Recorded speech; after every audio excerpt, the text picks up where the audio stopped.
All right, and we're going live. Hello. Okay, I think everything is in order. Hi. If you could please let me know if the music is too loud or too soft, or if my mic is not loud enough or anything. Yeah, so that'd be great. I've been adjusting the volume. Is my mic set right? Yeah, okay. I've been adjusting the volume back and forth as I'm doing, like, video game streams and stuff too. I also keep switching my OBS to different monitors, which is interesting. But anyways, today I am working on a Patreon reward for last month. I'm almost caught up on rewards. Anyways, Shampoo from Round 1/2 was the pick for the Chibi. I already started working on her ink lines a bit before the stream started, so you didn't have to sit through all that boring thing. I just am literally re-inking something I already inked traditionally. But yeah.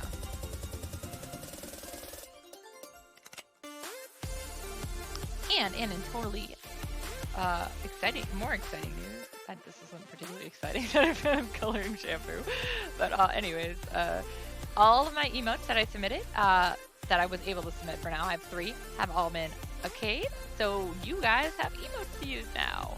I also have flare and stuff, all this cool stuff you guys can play around with, so please subscribe and get to play with it. If you can't subscribe or don't want to subscribe to a higher tier, you can also give me some of your little points that you get for free by watching and get access to one of the emotes for 24 hours, I think. But yeah, totally worth it, I swear. I had a lot of fun with them. Sorry I didn't stream any of them. I pretty much ran through them as fast as I could, so I wouldn't be behind too much on any of my other work. So yeah, I was really happy with how they came out, and I'm hoping I get to unlock. I get to do more. So keep giving me subscriber points, cause I get to unlock more when I get more. My plan is to eventually move Lily down to the first tier when I get more open for first tier, because I think you get 3 open for tier 1 at one point. I don't know. I'm not really good with this stuff. I've been asking Cosplaying Kitten for a lot of help and advice on it, because she knows better than I do.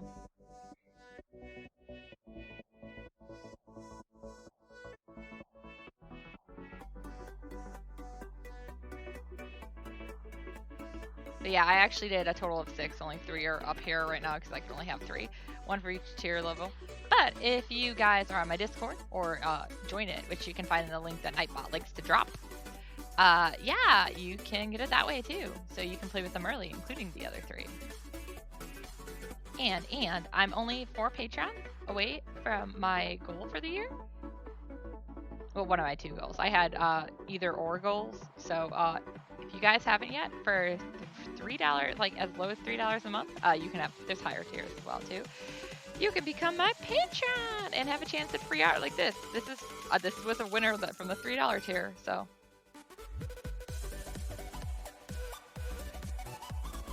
Higher tiers give you different chances of different arts and stuff too. I'm still without a job and have had some fun luck with job interviews. You guys might have heard, if you've been on my Phasma streams, you may have heard a little bit about it. But so one of them, actually I'm gonna pause here. I'll keep talking, but I gotta put my gloves on. My hands are cold. I'm already in a Kigu. I get cold so easily. But anyways, so one of the jobs that I got an interview with was also a place that Cosplaying Kitten got an interview with. So we had our interviews a day apart. Hers was on a Thursday, mine was on a Friday. She went in on hers on a Thursday. It was supposed to be an hour interview. They ended up rushing her out after half an hour, which was weird. She said they suddenly got got a call and or an email, and we're like, oh no, we gotta close it up. And she's like, okay. Well, mine was supposed to be that Friday, the next day, really early in the morning, and they emailed me to cancel it. Didn't even call, they emailed me. Well, anyways, so I was like, okay, that's fine, let's reschedule.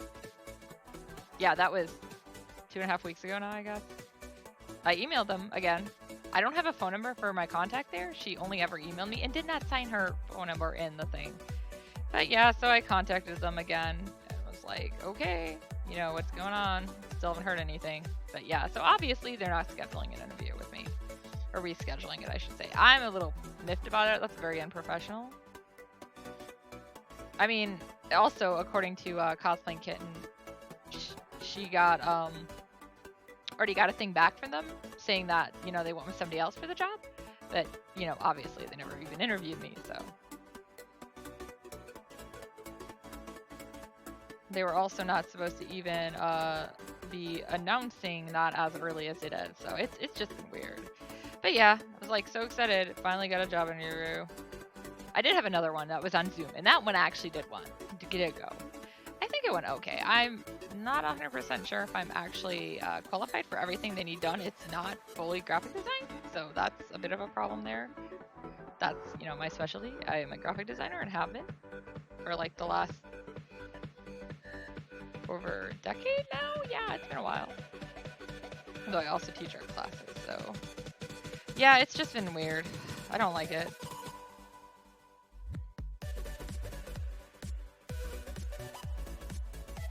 Sorry, I like to draw scenes. Even on chibis, I detail chibis too much. It's a problem I have. I suppose it could be a worse problem, though.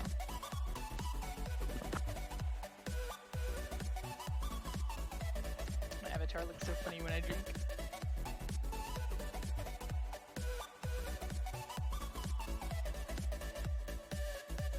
I've also been fighting to find a dermatologist and haven't.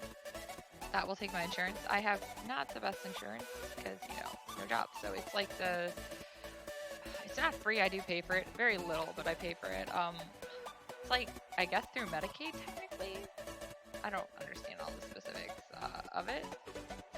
But I've been learning this through talking to all these dermatologist places who are like, well, we take this, but not this. And I was like, what? It's the same thing. They're like, no, it's not. Like, how is it not the same thing? It has the same name. Yeah, so that's been stressful. I got some more commissions, so that's good. Not always the things I really want to draw, but that's okay. I still need to do my holiday card art too. Everyone's Christmas cards are going out. They'll be getting them in January. Post office has been slow anyways. I'm still not 100% sure who I want to draw. I'm torn between As Written or Zoskias. If I do As Written, it would probably just be Tanel at this point, since he's the big one that I've introduced in the light novel so far. I mean, he's pretty much the main character anyways, but a lot of times I draw him with someone. I guess if I wanted to add someone else in, I do have Ivani introduced as well, sort of, quasi. The next chapter of that will be coming out pretty soon too. I have it written, I just haven't done the art for it, so that's a project for tomorrow. I was sketching some commissions today and doing some work for Oculus Soul.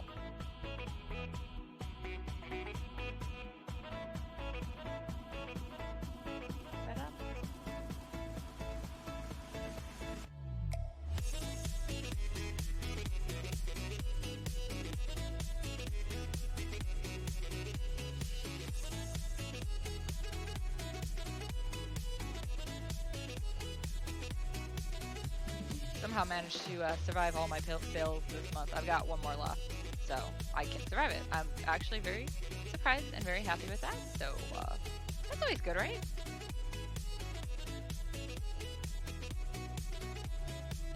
I hope everyone else is looking. I'm not really looking for the holiday season. It's going to be kind of a mess. It's almost here, though. I can't even believe how close it is. It's like suddenly it's here.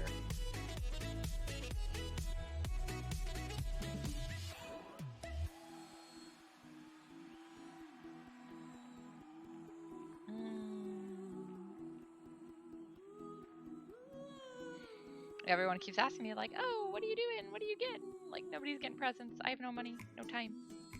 I can't even, like, do drawings for people. I don't have the time to do it. I got a few gifts for some people thanks to my fiance and just random circumstances that I happened. Like, I picked up the Christmas gift for my best friend, like, way, way long ago, earlier this year. From, like, one of those, like, you know, overstock places. Yeah, so I've had hers for a while. And then another friend, I was given some free prize figures. And, you know, most of them I just, like, gave away. But I was like, hey, this one works as a present. So I'm keeping it as a present.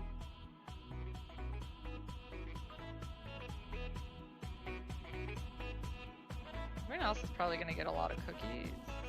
I stress bake a lot. I bake a lot. I've been a little better about it, mostly because I've been hurting too much to like stand long enough to bake.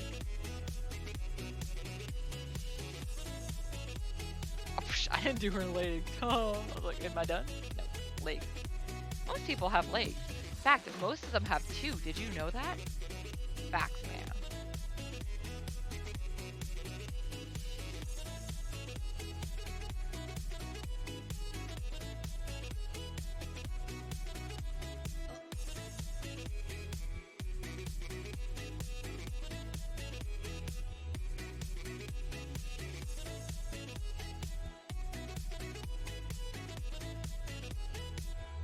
I don't know what to talk about. Nobody's here.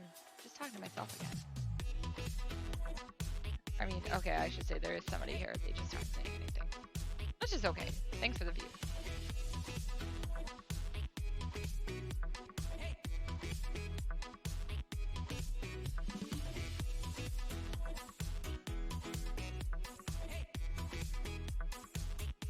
My little sister sent me my older sister's Christmas presents. I gotta wrap that. I am horrible at wrapping, by the way. She's the only one of us that still has a job. And even then, that's barely. I was really worried about her, but I got to see her at Thanksgiving, which was super cool. She's hard to describe, but I do love her dearly. Obviously, my older sister, you know, because Cosplaying Kitten is my older sister, and we play a lot of games together and stuff. I'm hoping there's this one art game I want to get. I don't know what it's called though,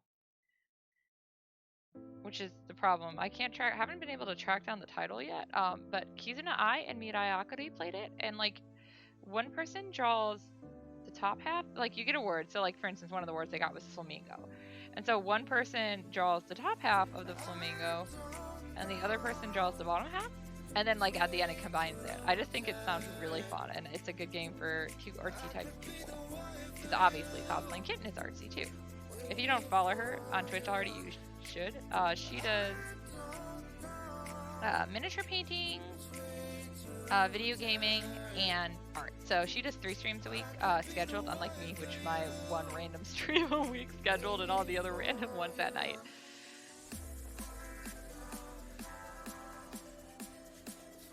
I play a lot of Phasmophobia in case you guys hadn't noticed. I've been pretty good at it. I still like the game a lot. I definitely think it's funner when you have like people who are a little more skittish. I'm not particularly scared in horror games, so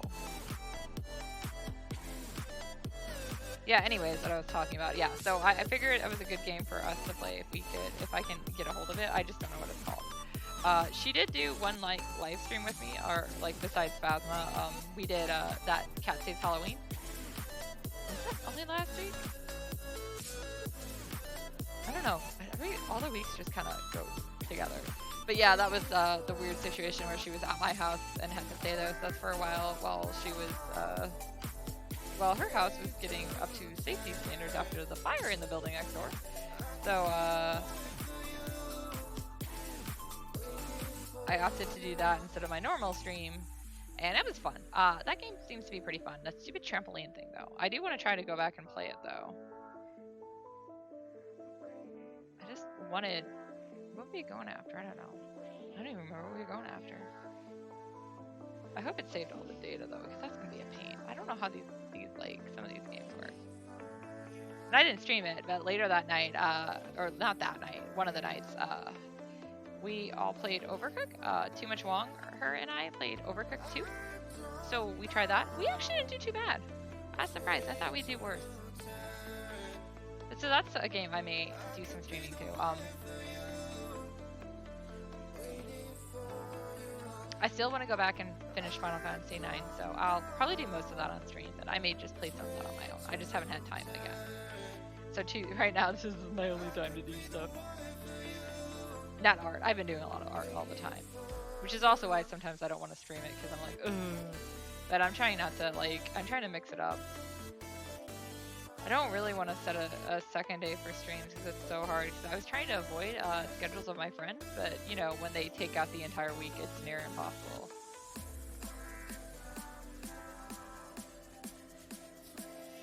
And I don't know if like earlier in the day streams are better or later at night streams are better. I eat dinner pretty late, so I prefer like a midday thing. I don't mind earlier, but I just don't know if anybody would be on. Plus, right now I'm not super capable of doing it since Too Much Wong works from home.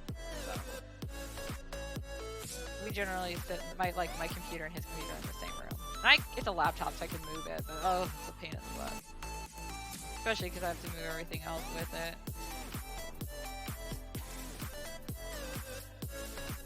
That's why I'm thinking I may just like spend some time playing the other games. Hello, Cosling Kitten, thanks for the lurk.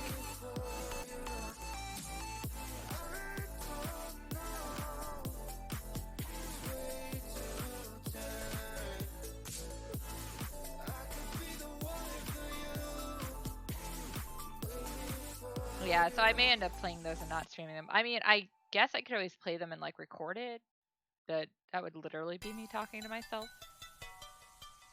You guys don't really want to hear that, right? I think I got all of her?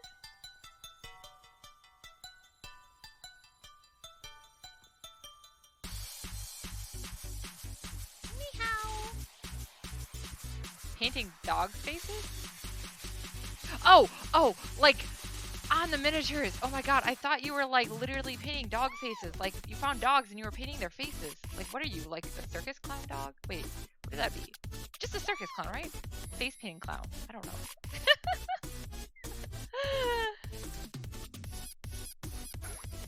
I like that idea. What do you do for a living? I paint dog faces.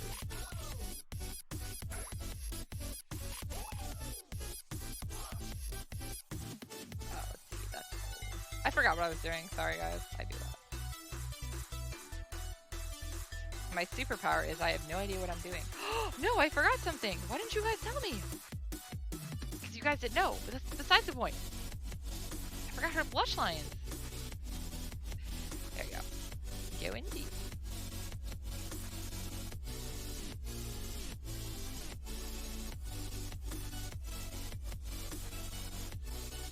I'm in the eraser. By the way, guys, the eraser does not let you draw.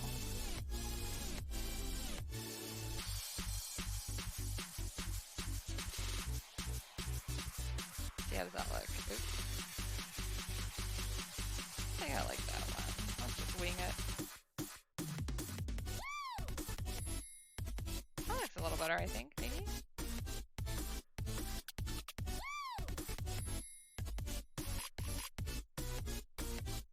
That eye probably should be a little lower, shouldn't it? This is so hard. I don't know. Yeah, that makes sense. Okay, that works. Alright, I'm done. Second guessing myself. Okay, so Shampoo's line art is all cleaned up now. Let's actually color her a bit. He's doing so many emotes, you'd think I'd be used to this, because they were all chibi.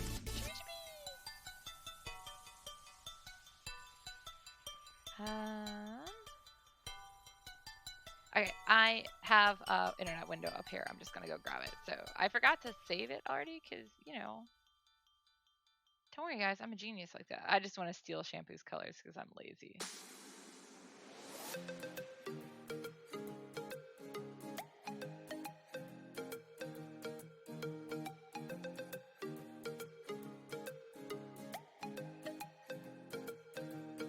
I went off of like a Figma color or something. I think I made her sleeves too short. I don't know. I'm just gonna take it.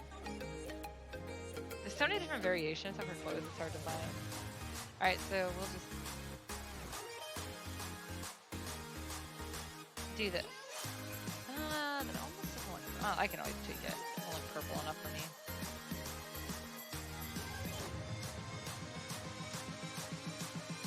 I was kind of excited that round 1/2 was what got asked for this time. It's God, it's been forever since I've done anything with Ranma. I always wanted to cosplay Ukyo. I still do.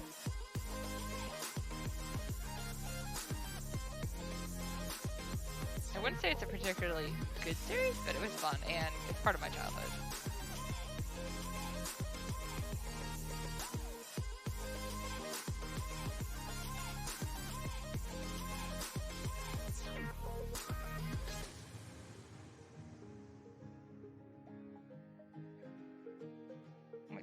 more purpley. I think that looks okay. I guess technically her hair is a lot darker, isn't it? It's so hard to tell, like...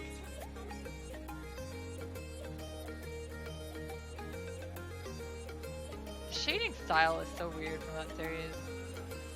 And the manga colors are like completely different. But yeah, I guess they make her hair typically like this, but darker. Let's try this one.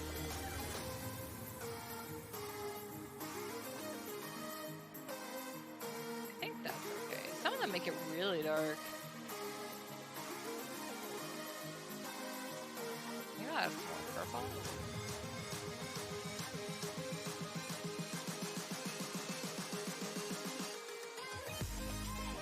We'll just go with that. Otherwise, I'm going to keep changing her hair color back and forth, and we'll never get anywhere. Okay, sorry about that. That's a lot of hair. I'll go ahead and turn off.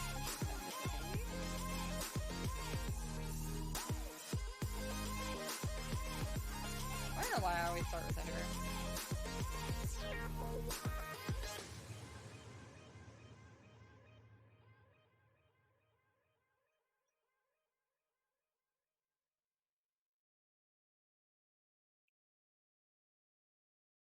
Time for her close-up. Alright.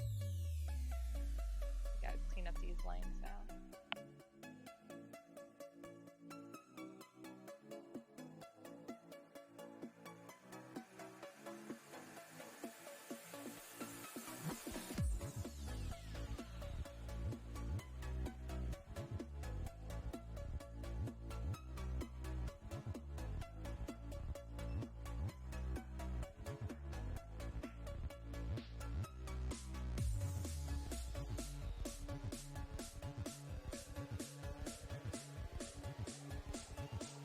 Oh, yeah, my car is in the driveway.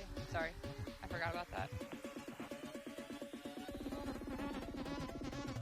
Give me a sec, I can move it. I'm sure you guys don't mind staring at nothing for a second.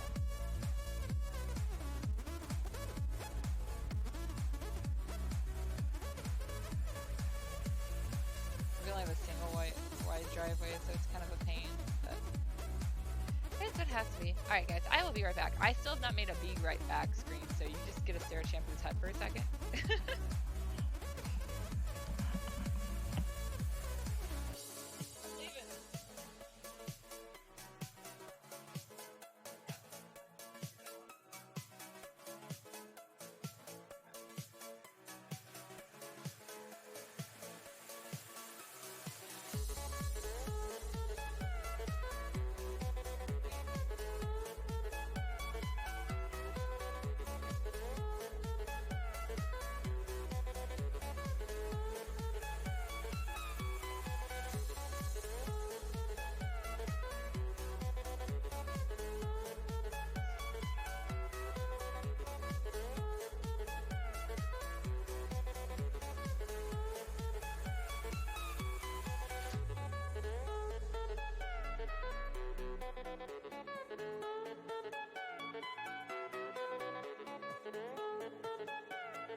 appreciate that.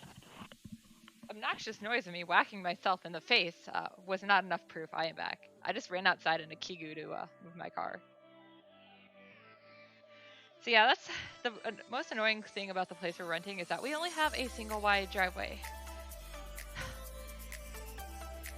And our base parking spot is right, like the other parking spot in front of the house, is right in front of the mailbox. The current neighbors we have now at least drive a smaller car normally. So they pull up enough, like right now I was actually able to get up without blocking our mailbox entirely, so that's good. But prior to that, it was like a big old truck. And it never moved. Like, I don't even know if that thing ran. I never saw it move, but it took up so much. And I couldn't park there without blocking the mailbox, so... Ooh, it was a pain.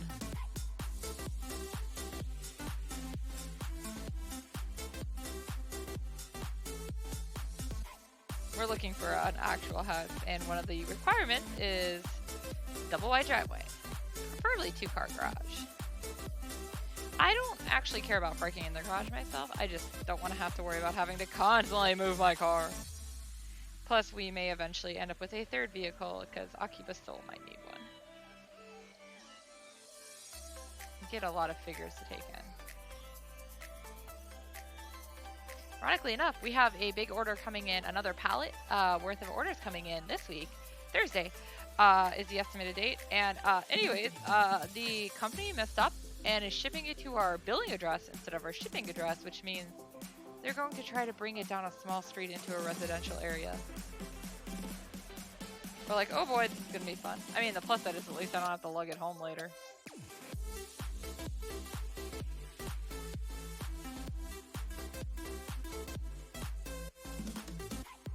Little victories.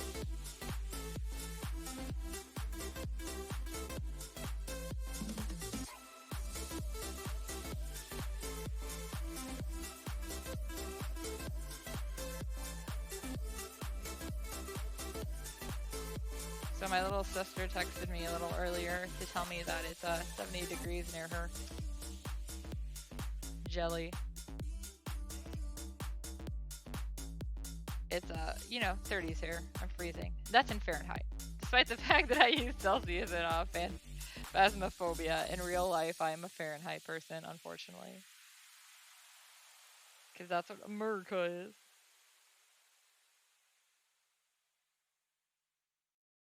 I don't know the exact translation. I do know 32 degrees in Fahrenheit is freezing, where 0 is freezing in Celsius. So I don't understand why we don't use Celsius. It makes more sense. Just like, I don't understand, like, why we don't use the metric. Because I use the metric system a lot for cooking and baking.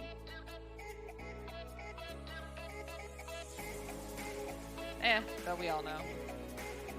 It is how it is.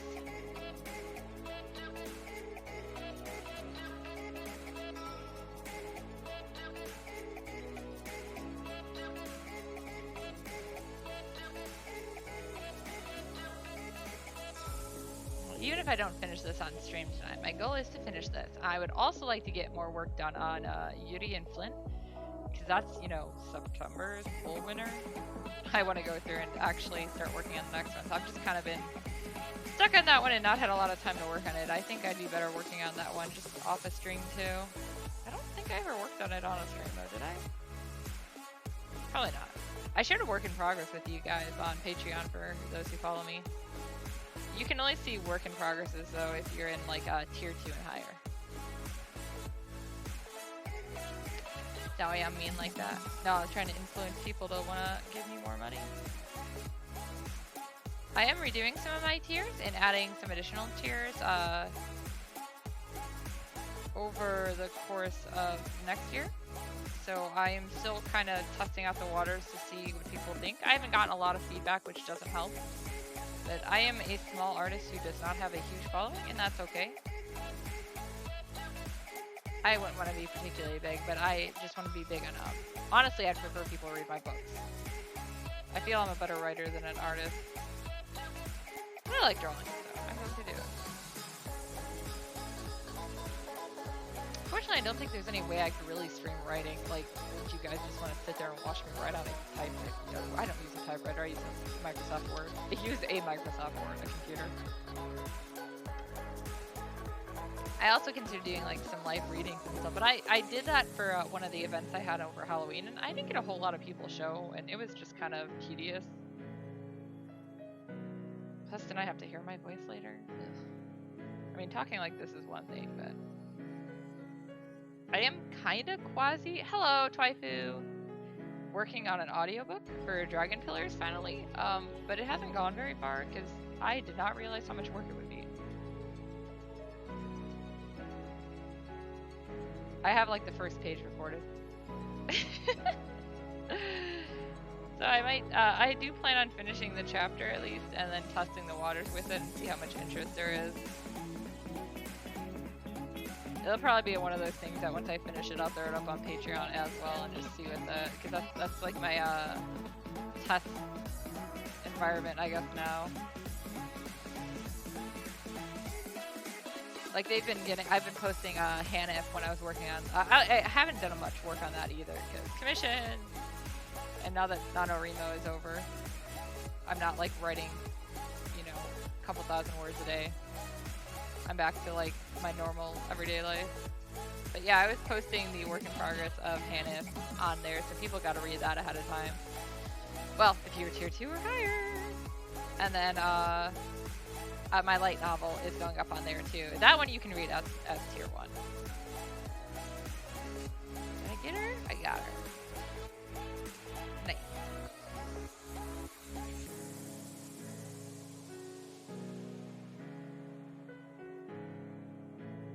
But yeah, so that one, it's gonna have at least 10 chapters in it before I print it, so we'll see. I already know I had somebody ask, like, when can I buy it? And like, it won't be for a long time, it's a chapter. Like I said earlier, I have the chapter for this month done. I just haven't done the art for it yet, because I wasn't 100% sure what I was gonna draw for it. The chapter itself didn't end up being paced quite the way I had initially planned. I found an actual outline I had done for this, and I was like, oh, maybe I should follow this instead of winging it. So that's what I've been doing. And then I also spent like 2 hours looking for the original map from As Written. I'm sad. I went to go to the old forum, like RP forum that I was based off of, and it's gone. Like they killed it. And I went to the Wayback Machine, and a lot of the pages are backed up, but not the map page. I was like, come on, man, I just want to steal the map. And I managed to find like pieces of the map, weirdly enough, but I can't find the whole map. So I'm like, I don't know. Steal the map? I don't know where it is. How can I steal it if I don't know where it is? So yeah, I have like 4 pieces of the map. The only thing I remember is the world is called Issachar. And Arcalia is the area that was to the north of it that they conquered much later, and that's where Tanel, the main character, is from. Yeah, let's go seal the Declaration of Independence. You in? You have all those high-tech fancies, right? Fancies. High-tech. I don't even know. Gadgets. It's okay. And you're dating a lawyer so he can get us out if we get caught. This is the time to do it when everyone's distracted with politics. I don't actually want to steal the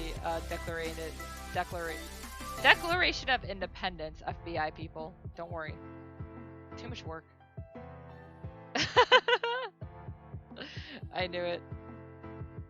You can just blame him then, right?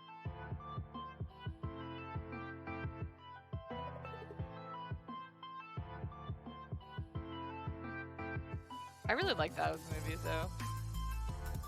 Oh, I was just letting the FBI know not to come arrest me.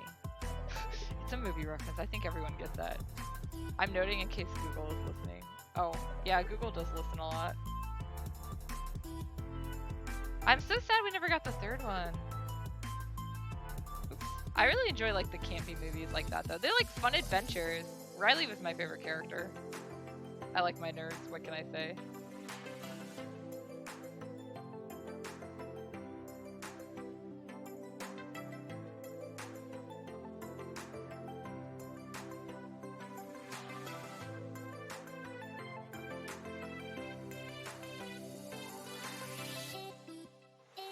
cool! Yay! I assume it's still going to be cross-platform. I wonder how it's going to play on the Switch, though. I think it's interesting that Among Us is going to the Switch, but it also makes sense because that's the easiest system for like the indie small games like that to get on. After PC, of course. But like if you're going to go console, that's the easiest one. So I'm curious to see how it's going to play in different... I don't know how... what's the price looking at it? I didn't check that. Like, I know it's free on mobile, but it's $5 on Steam is what it was. $5, so, okay, so Among Us is still $5 on Switch. I might end up picking that up at some point when I have a little money, just to see to compare it.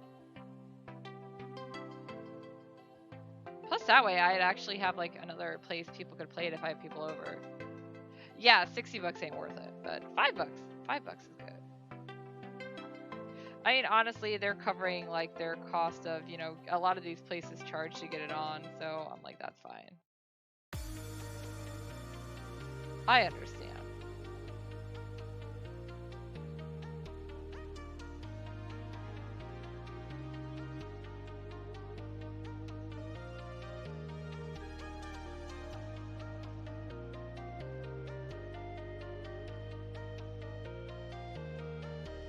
Oh, nice.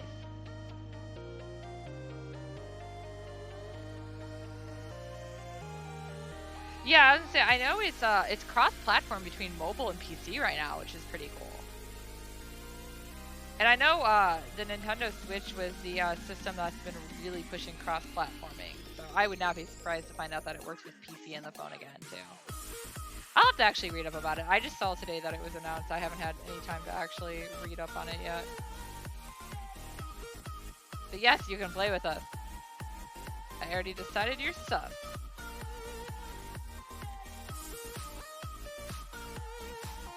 Yeah, the phones are hard. I don't know how people can do it on the phone.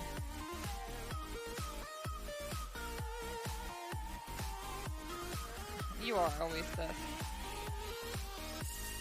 Don't worry, I'll accuse you all Conan style. Hanin wa itsumo hitotsu. Wow, that's wrong. Shinjitsu wa itsumo hitotsu. Hanin wa anata. I mean, technically the Hanin wa itsumo hitotsu too, but that wasn't what the line was.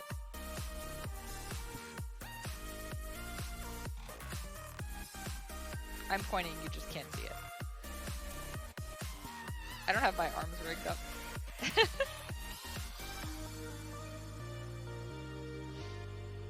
I tried to rig up my arms once, and I just ended up with my avatar with her arms in the air the whole time. I couldn't figure out how to get it to work quite right, so I gave up for now.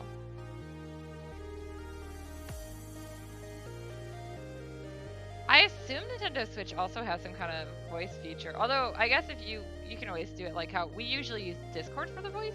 Because obviously Among Us itself doesn't have it. So you could do that on a phone.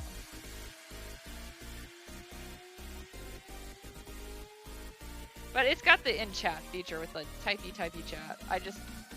Some groups it's harder to do that with than others.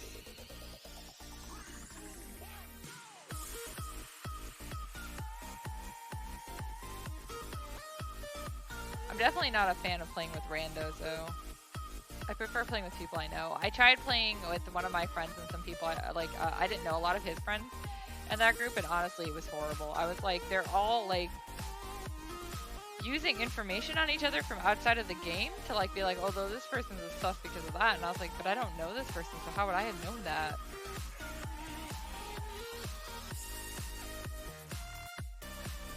It would have been one thing too if they had actually given me that reason, but they just kind of like were like, oh yeah, this and that after the fact. Like, that doesn't help, guys.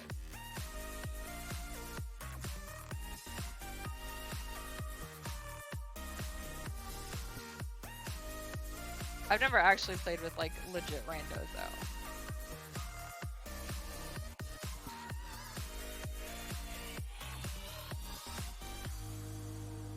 I do feel like one of these days, if I can actually be on when one of the streamers I watch is on and doing it, I would like to jump in on one of their games. Because a lot of them hoping, like, you know, they have like they share the code and are like, come on in. In that case, you do just use the typey chat feature, but I'd just be curious to play with them.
Wait, how is it closing?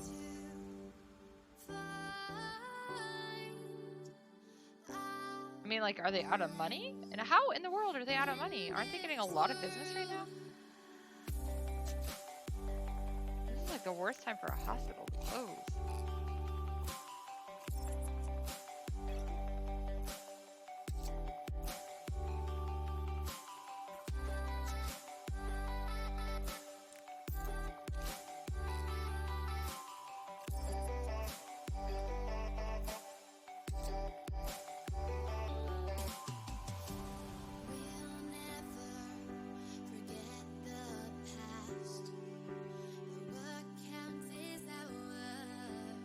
That's weird.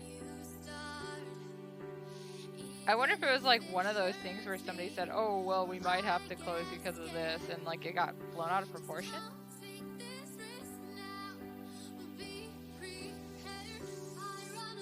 But yeah, because there's no way a hospital should be closing right now.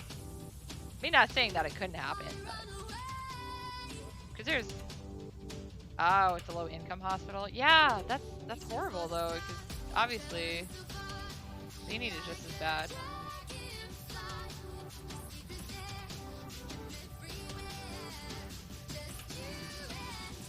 Yeah, I do yeah, it would cause a lot of problems. I do enjoy the people who are like, oh, well, you can just get like treatment at a hospital if you get COVID. It's like, you do realize that people who got the treatment that recovered really fast, like that treatment is like not anything a normal citizen could afford.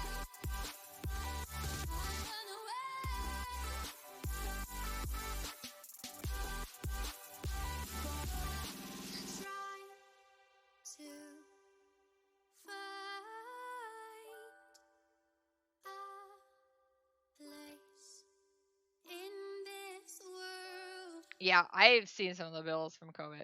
I don't know if you've how much like so we have like a whole chat me and my family. I guess I should say me, my older sister, and my mother about like political stuff and just world news.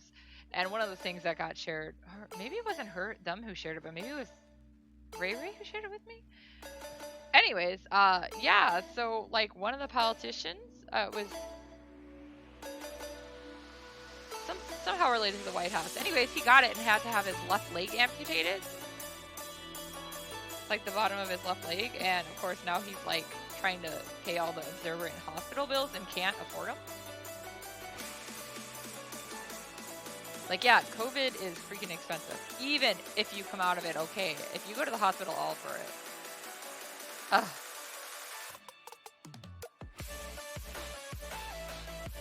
I don't know why people are being so dumb about it still. Oh, wait, yes, I do. They're American. Yeah. Ooh, yeah, like, how could a Broadway star, like, not... How could they do anything? Unfortunately, there's not a lot of paraplegics or people in wheelchairs and musicals. There should be more, but... Even then, being able to get up on the stage, be able to get to practice. Plus, it's not even just the missing leg; it's all the other medical stuff that's going to come with it too.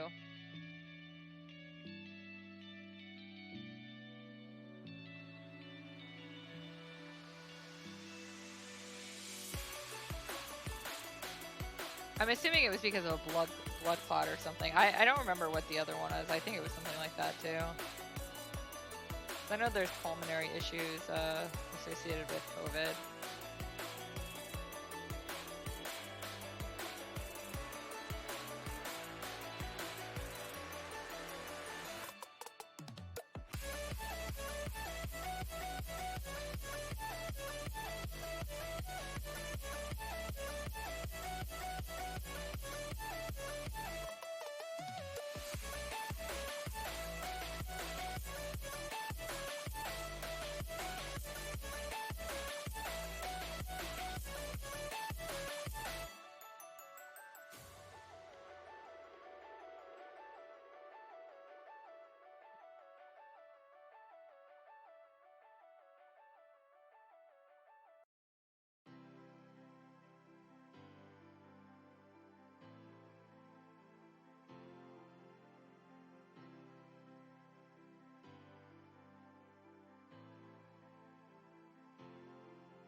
One of my hobbies lately has been getting in arguments with people on the internet about COVID and stuff.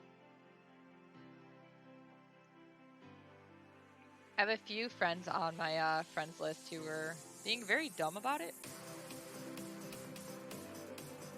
On Facebook, I should verify. Friends list on Facebook.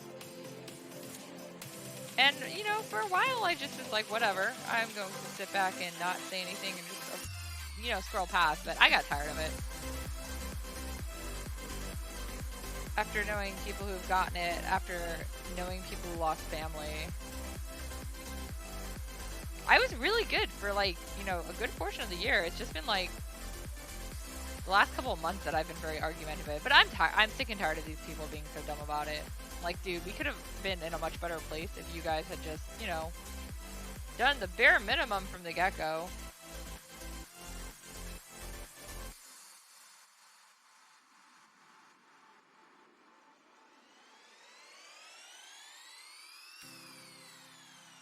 I'm also getting sick and tired of people telling me, oh, but you have unemployment. No, I didn't get unemployment. I lost my job and was not eligible for unemployment because I was considered contract. And they ended up adding something in for that clause later, but I didn't even clear that. I tried. I submitted for it. Because Indiana handles it in such a weird way.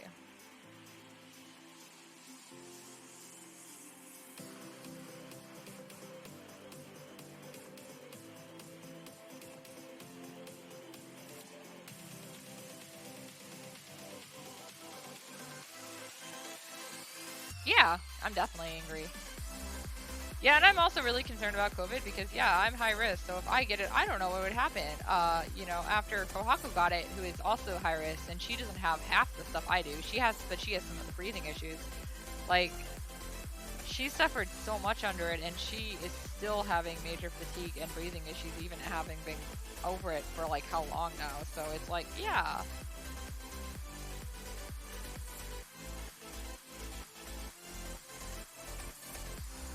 When I was picking up a prescription earlier, I was talking to the pharmacist about it while they were waiting to fill the order. And yeah, no, we're talking about how, like, the fatigue is, like, what seems to be getting everyone.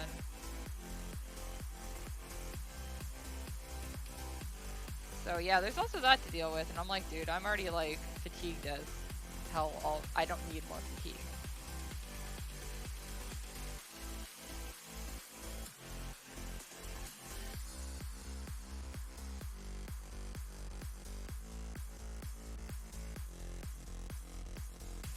But yes, just like you, Twaifu, I am tired of people. And I don't care if I come out of this pandemic with less friends, because, you know what, they don't deserve to be my friends if they're that bad. The only people I have been comfortable seeing during any of this are the people I know who are practicing stuff safely, and even then, sparingly I see them. We're definitely not going out to eat anywhere.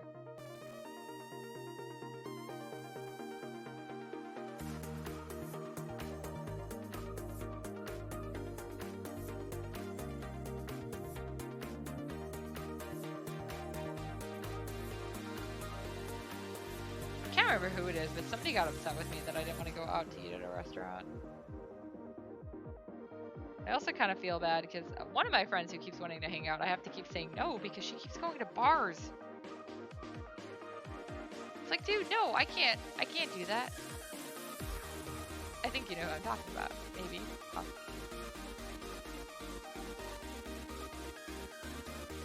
But I'm like, I'm trying to find a nice way to tell her until she stops going to bars and stuff. It's one thing if you're going to work, I understand that that's not your choice. But like when you're just going to bars and removing your mask. Yeah, so I'm like, yeah, no, thank you. I've talked to her about it, but maybe I haven't been like as, I guess, strict as I should. I don't want to be mean, but I'm like, I can't risk it.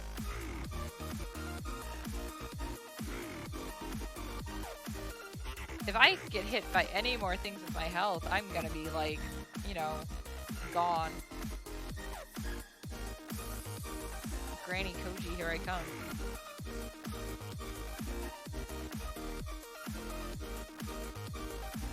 It's not like this hip thing's gonna fix itself really fast. I was hoping it would, because sometimes when I get pain like this, it goes away quickly, but from the diagnosis I actually got, hey, you have an emote! The diagnosis I actually got from my rheumatologist, no, it is not going to go away very quick. It could take a couple months. I just have to make sure it doesn't calcify. That's what I gotta do. And I may have to go in for I think it was an MRA or an X-ray, something. That leg might have to get you know, again, go under some kind of metal technological contraption to make sure that that's not happening. Because yeah, if it calcifies, I have to have surgery on my hip. I'm not even 35 yet. Like, this should not be a thing I should be dealing with.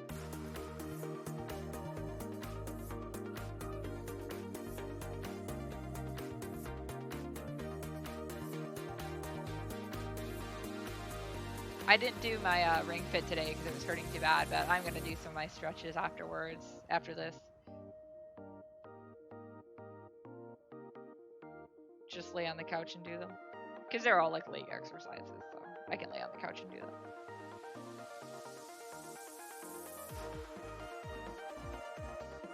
I can't blame you on that. I'm going to do it tomorrow for me. I've been going a little easier. I need to work on my card too. I haven't drawn it at all. I don't even know what I want to draw. I'm between... Yeah, I was talking about this when I was talking to myself earlier, but I am between wanting to do something from As Written, which would probably just be Tanel, and it might be the one I just end up going with because it's faster, or doing something from those kiosks like I have the last several years, just different characters, because I usually reflect whatever storyline I'm in. I think most of my people I'm doing card exchanges with aren't going to get their cards until after Christmas. I don't care enough. I have a bunch of stamps, so that's not an issue. I used quote unquote like art sale money. I used some of my Akiba Soul money I had saved aside to buy like $50 worth of stamps at Costco for less than the $50. It was like $40, so I was like, yeah. So I have a lot of stamps. So I'm not worried about that. I have all that, and I have envelopes, so that's not a problem. I even have a colored printer I can possibly use, depending on how many cards I end up making. I'll still probably send them out to print, though.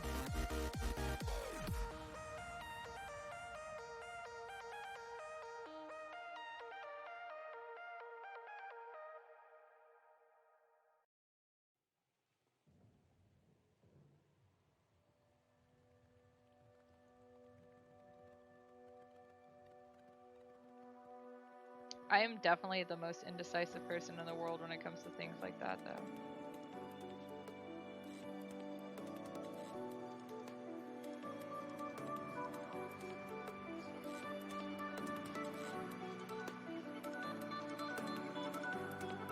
Hoping to have a little more time now, though, because I don't have classes again until January. They did ask us to do like a survey thing for that, like my supervisors did, about like how comfortable we feel teaching in person. And I did say I don't feel really comfortable teaching in person, but I also told them it wasn't their fault. I feel like they they did really well. Like, the tables and stuff are really distant. Everyone is required to wear masks, so that's good there too. All the supplies are being sanitized and the workstations and stuff cleaned. There's about 2-hour gaps between all the classes unless it's the same teacher. Then there's a half-hour gap if it's the same teacher.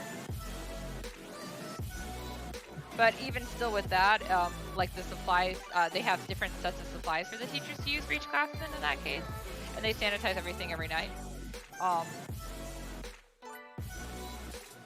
And it's just like overall, like, you know, like the drinking fountains are closed and stuff like that. So, you know, there's hand sanitizer everywhere and soap, you know.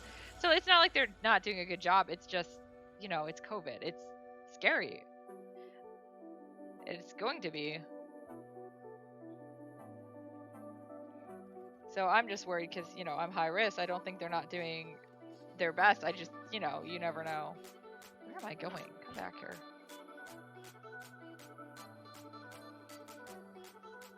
I got a response saying that they appreciated my, what is it, honesty and stuff. I was like, yeah, no, I'm like, I will still teach because, you know, I didn't tell them because that's the only income I have, even if it's sparing and consistent. But, you know.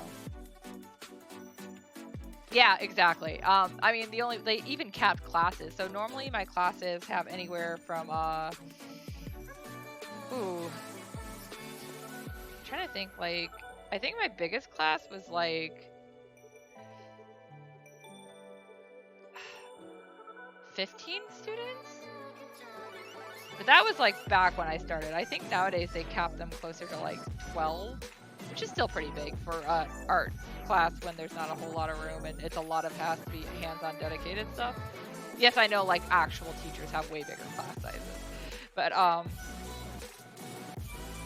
they capped it at 5 now. So we're at a much lower cap. And they're still paying us the same. So we're not like, because that was one of the things they wanted to let us know. They're capping it for our safety, but they're not going to short us money. So we're still getting paid the same rate.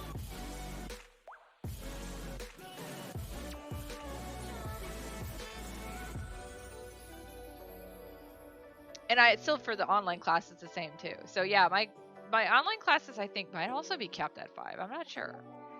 Because yeah, that's what I had last time. I had the one online class. Well, I was supposed to have 2 online classes, but the one got canceled because there wasn't enough students. And I know that's why they put out that survey, because they're like, we're not sure we're going to get enough people in the online classes again, so we may have to only, you know, we may only end up with a few classes in person. But yeah, they scheduled it well. Like the only other teacher that was in there when I was in there was the pottery instructor, and he's in a different classroom. I met him briefly because he's newer, and so he wanted to introduce himself one day randomly. I was like, okay. But you know, he stayed on the other side of the room with me, and the room is pretty big, so that was good. And we just, you know, did our intro. So I'm like, I feel they're doing a really good job with it. I just feel, you know, yeah, people mess it up. And I know I've seen, like, I've seen the work they're doing to keep it clean, like, and everything like that. And I've seen the dedication they put into it. So I'm not really, like, even our meetings that we've had to have, like, for the supervisors and stuff, have all been via Zoom. So, like, you know, we're not even going in for, like, meetings or anything now. So I don't fault them one bit. It's just, yeah, people.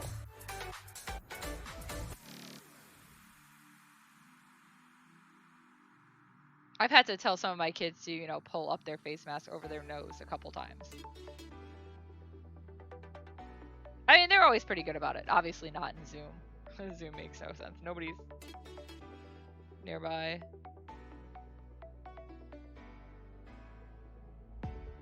I'd honestly rather just do all my classes Zoom though. It was an adjustment at first and I was worried how it would go, but in the end it actually went pretty well. So, you know, that's always good.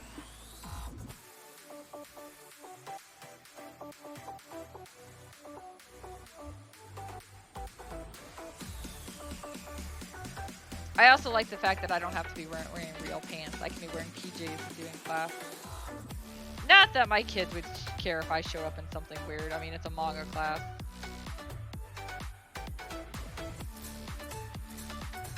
I know the Photoshop class is going to definitely be online, so the adults that I would teach don't have to worry either. Or I don't have to worry about them seeing me in PJs. I can wear mine comfy pants.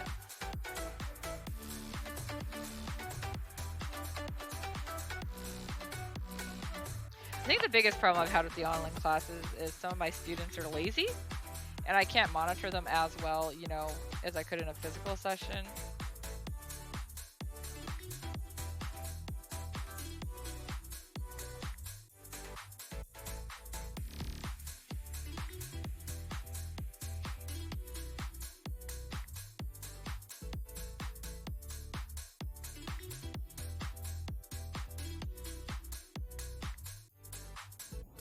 At the end of the last week when I had the last Zoom session or whatever, one of my students never even showed, and the other two had like very little done for their final presentation. I was like, whatever, you know, good enough.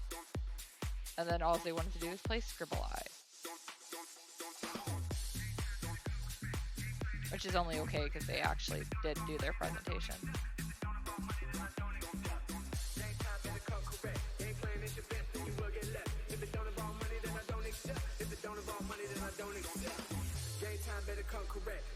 Your best, then you will get left. If it don't involve money, then I don't accept. If it don't involve money, then I don't accept. Game time better come correct. Game playing at your best, then you will get left. Oh, he said game time. The song. I thought he was saying gay time. I was like, what is he, a prostitute? If it don't involve money, you don't accept.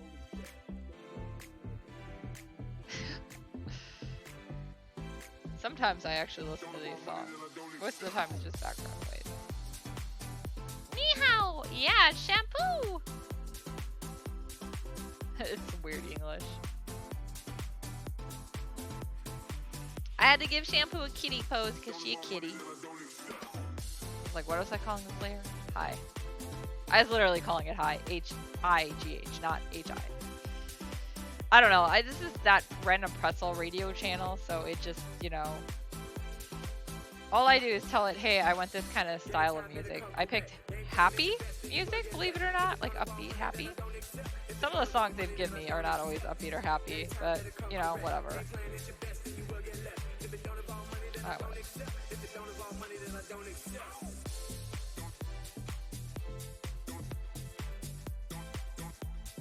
I mean, I like money, so I would accept for some things for money, but I would also accept food in some of them too.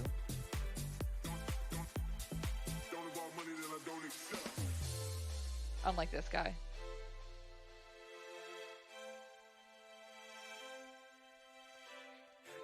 I used to joke with my students back before COVID. I'd always be like, bribery would get you anywhere. And then I had this one girl who brought me in Taco Bell every time. It was great.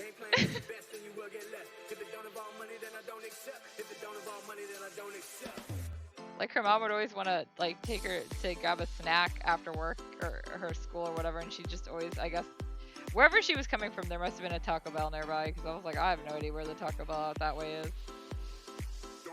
So initially she'd always get me like a, what do you call them, a cinnamon twist? Was the first thing. And then she randomly started getting me an extra taco. I was like, wow, okay, this is great.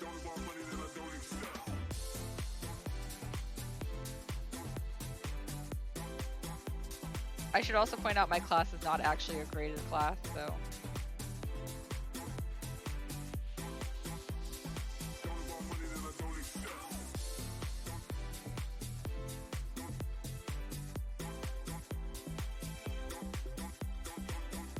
I thought about offering up like a grade sheet at the end.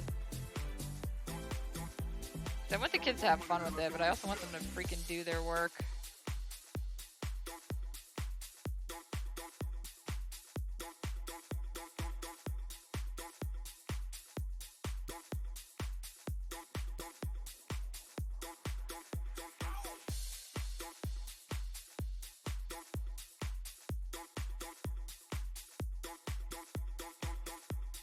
I mean, I know a lot of them are already stressed with like schoolwork.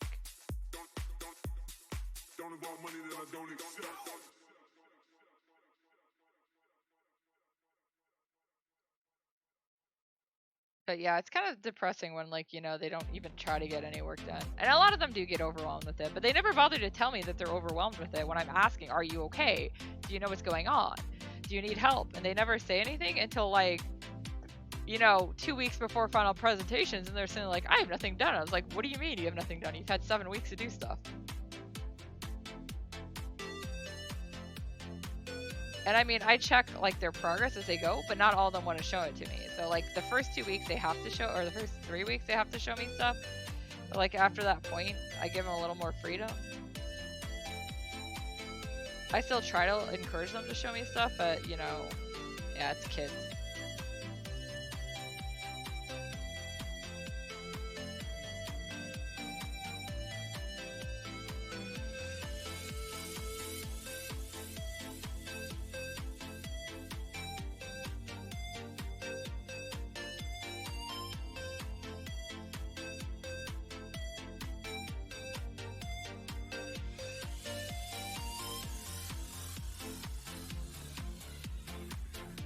It's like my line keeps going off. Oh my gosh. It was just too much long. Apparently, I just forgot what it's called. Kapool. Kapools are coming to GPO, which is Gundam, or GBO, Gundam Battle Operations. Kapools are really weird mobile suits. They look like balls. For some reason, they decided to highlight them in Turn A Gundam, which was funny because they're not the most useful suit. I did not hit the right button. I was like, where did my palette go?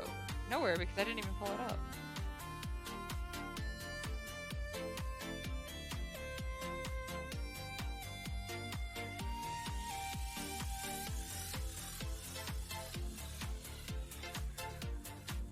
Oh, that's not the one I wanted either.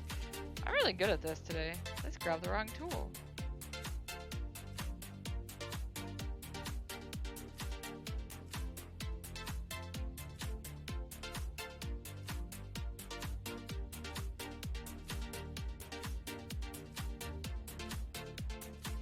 I should also point out that while my tablet has like built-in shortcut key functions you can like customize, I don't use them. I have them all customized and I never use them. I don't remember what I set. I'm still more comfortable doing it with the keyboard just because that's what I'm used to.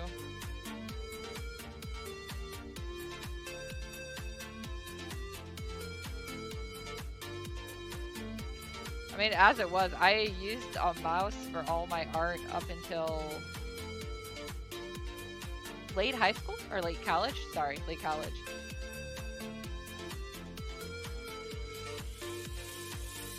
Where I bought an older tablet off of Ronafe. It wasn't this fancy one. It was like, you know, a 4x6 screen. I think it's very similar to what Cosplaying Kitten had too. It was Wacom. It wasn't bad. It just, you know, was small. I had so much issue getting used to it because it was just so small. And the screen size, and you know, you're drawing while the thing is like off to your side. So it wasn't one of the ones with like the tablet screen or anything. This one is one with the tablet screen, so this one's a lot more easy to manage.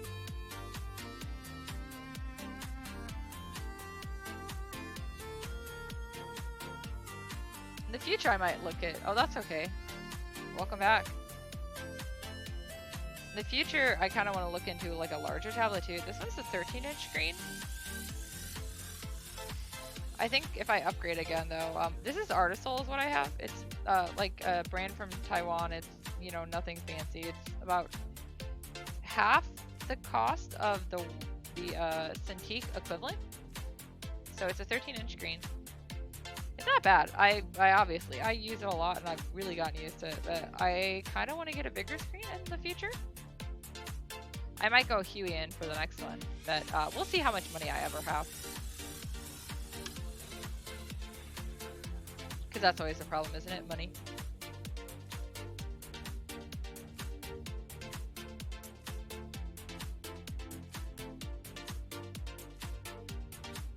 don't forget to feed your starving artists. Speaking of which, my neighbors next door, because it's a duplex, it's a shared wall, there's shared walls. They're cooking something, and I don't know what it is, but it smells amazing. I haven't eaten it yet.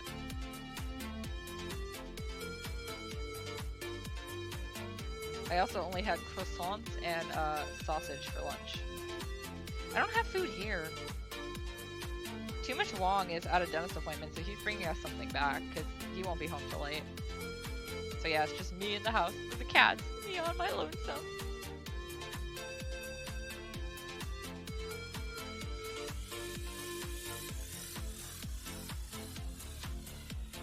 I'm used to eating dinner later. We just had a really light lunch today too.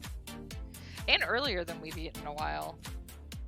The last couple days and stuff, I didn't have lunch till like 1 or 2. Today we ate it at like 12. I was like, what?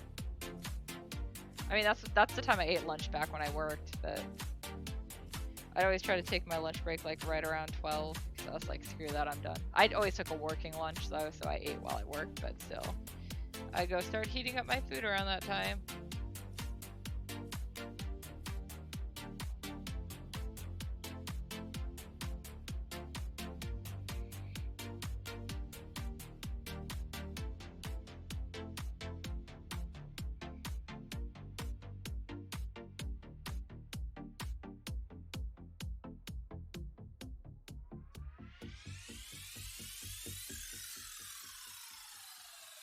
Right now it looks so weird.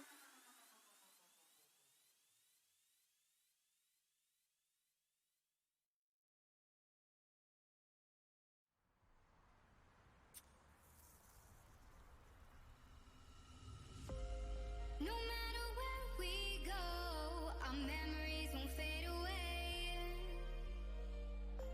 So high, don't look below. I know we'll make it out okay. We already know. We already know. Let's see, for anime this season, we're watching the new Higurashi, which has been pretty good. I've only seen, or I only read one of the manga stories in the past. So, there's a lot I didn't know.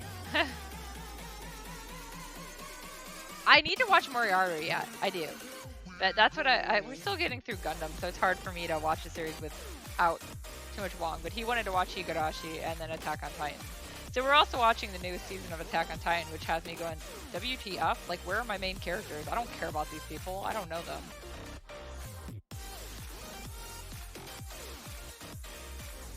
It's been like 4 years. I mean, I knew this was coming because I kind of know what happens in the end part, even though I've never read the manga. Like, I'm already prepared for the deaths that are coming too, which I know Too Much Wong is not gonna like, but yeah, I honestly, it doesn't help any that they spent so much of the early seasons making us not like characters like Reiner and stuff, and now we're like dealing with his side, and I'm like, dude, I don't like him. Like, Reiner and Zeke are not characters I like. I don't care about them. Give me more of my Farm and Armin, please.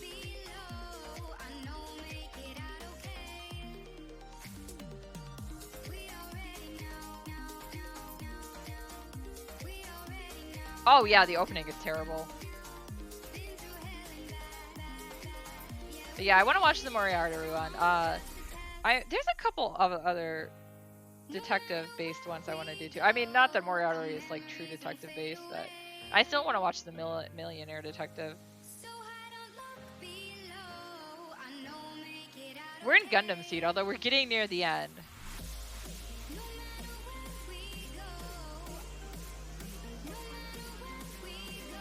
I ended up spoiling a bit of it for Too Much Wong because I was tired of him trying to ship characters that are siblings. I was like, please, we can't do that. We can't do that here.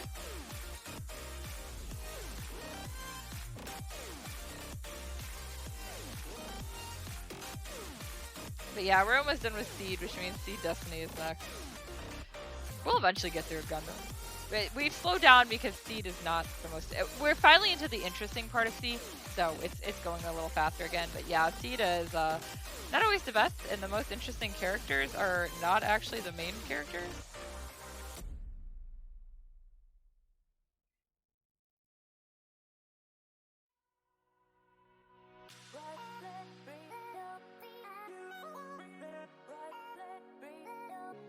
I also need to finish the last season of Haikyuu, or like the latest season. I think it's To the Top, Topo Nedai or whatever. Because I started watching it. But, you know, that one is... At the point where I stopped watching it was a good stopping point, I guess. It wasn't through the whole season, but it was like, you know, oh, I can actually pause here and not be too behind on it. Like, not be like, oh no, I need to know what happens next kind of thing. I'm still watching Conan, of course, too.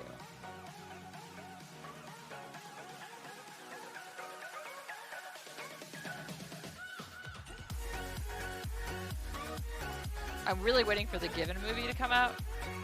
That's what I want to see. My favorite storyline is the one that's going to end up in the movie, so. Given. Given is it's a Shonen Ai series. It's not yaoi, truly, because there's no dirty. I mean, there's hints of it, but there's no actual physically you see it. The anime was really well done for it. It ended up causing me to go back and read the entire manga, or I guess I should say it caused me to go read the entire manga because I was like, I really like this. That was back when I actually had some time, so it's not that old. But they stopped it after, I'd probably say, I don't even know if I'd say halfway, because the manga's still going. But they stopped it after, it was a good stopping point, but it didn't like finish everything that needed to be done. And so the movie covers like my favorite character and his relationship. And that's what I was like, oh, I've been waiting for that.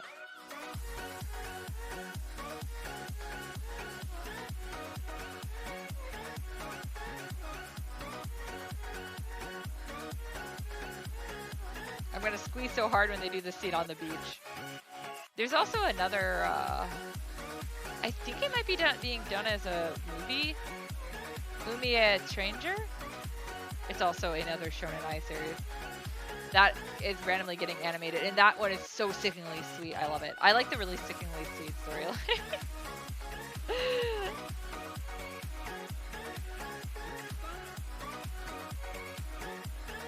Kohaku was asking me for recommendations for yaoi the other day, and every single one I gave her was like cavity sweet. Like, yeah, sorry, I don't like the really hardcore ones, and I don't like the ones with rape. I like the really sweet, wholesome ones.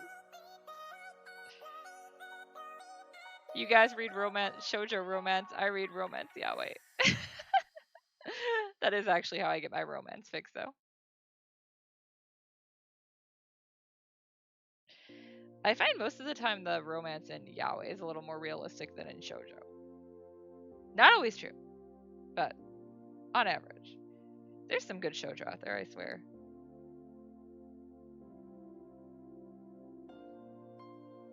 I mean, like, I really like Skip Heat. Or did. I kind of fell behind on reading that manga, too. Oops.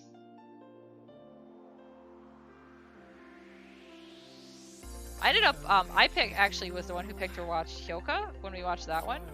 So I was like, oh man, mystery. It's not really so much about the mystery, but I loved it. The characters are so good, and of course, it's Kyoto Ani, so the animation is like freaking gorgeous.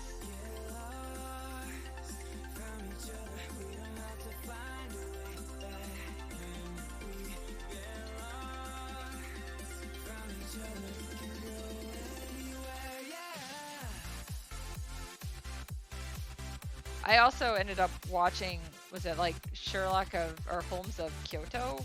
So I was like, oh man, it's a mystery. That one was definitely more romance than I was really wanting. But it was okay. I wouldn't say it was great, because it wasn't.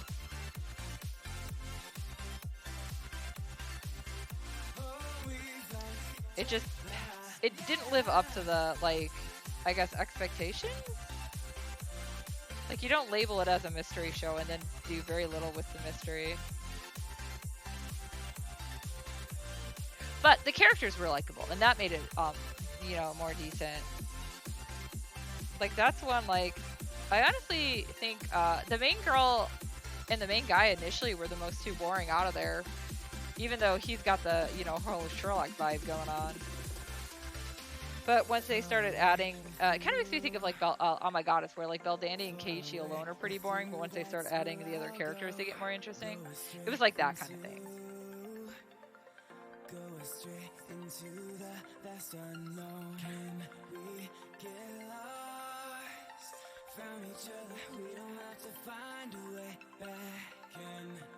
I wouldn't recommend it to, like, anybody, but I did watch it, and it wasn't horrible. And then Hoseki Richard, I watched. That one, once again, it wasn't so much about the mystery, and I really, like, Richard was an interesting character, but Seigi, the main character, was kind of, like, bland, I thought, until near the end. You know, when you take a character you think is freaking bland and he, you know, almost knifes his father in the back, you know, you're kind of like, oh, okay then. But that's one where, like, the storylines were hit or miss as far as interesting. I hear that the, I'm not sure if that was based off of a light novel or manga. I can't remember. But I hear that the original stuff that is a little more interesting, and that it goes, obviously, further, so there's a lot more in there as well.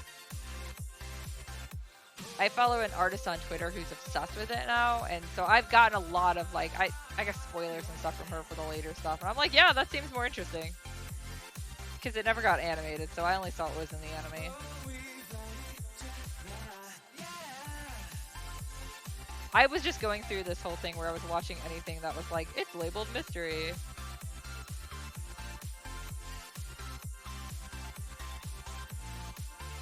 I watched Be the Beginning, that one was eh. It wasn't, I guess, I wouldn't say it's bad, but once again, it was like, they went like all supernatural on it, but they didn't introduce the supernatural element of it early enough. So it was just kind of a weird, like, disparity between it, because suddenly supernatural.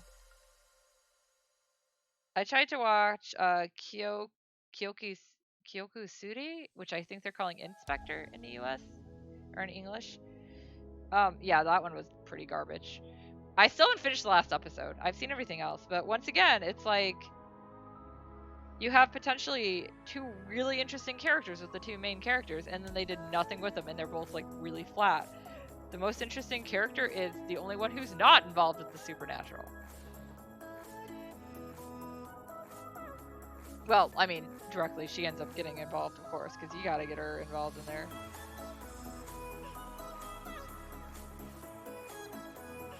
And then let's see. Ungo. Ungo was weird. I like it, but it's weird. It's really hard to recommend that to anyone. That one from the get-go, you knew it was dealing with some supernatural-ish entity. Basically, I guess the short end of it is the main guy made, like, a contract with an ancient, like, an old-school god, I guess you will. Like, you know, think of, like, native type thing or African deity. It's, you know, not your stereotypical, like, demon kind of thing, because it's not really a demon. But anyways, the thing, the creature feeds off of lies, so basically has him go solve mysteries so he can eat their lives. So it's weird, but it's a very I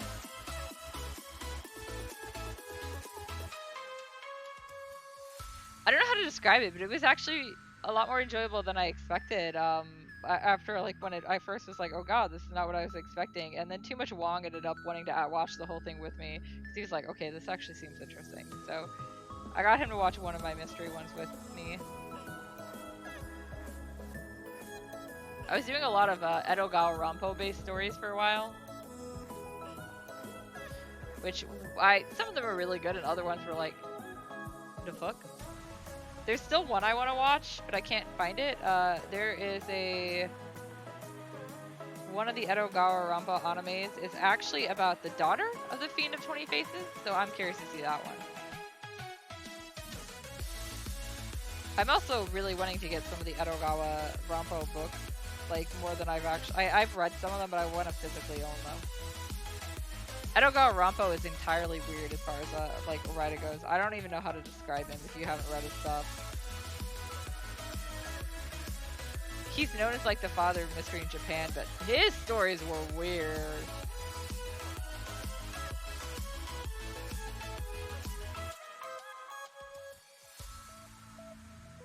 And Kogoro Akechi was his main detective.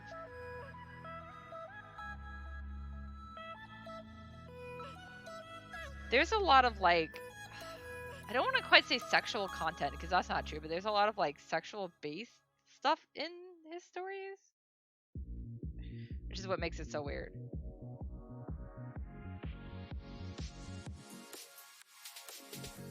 Especially if you compare him to the like he gets compared to like he's like Japanese Holmes and stuff, and like it's such a huge contrast because Holmes is so not that way. And like not that Akechi was like a pervert or super into like stuff like that. It's just a lot of the cases involve stuff like that.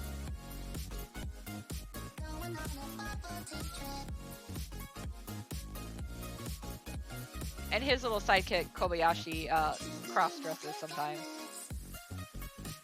Kobayashi is weird in his own ways too. I actually, in a roleplay I did for Legends of Five Rings, I played, my character was Akechi. Although I named him Edogawa. No, yeah, it was Edogawa Akechi. Because I was like, I'm just gonna be weird.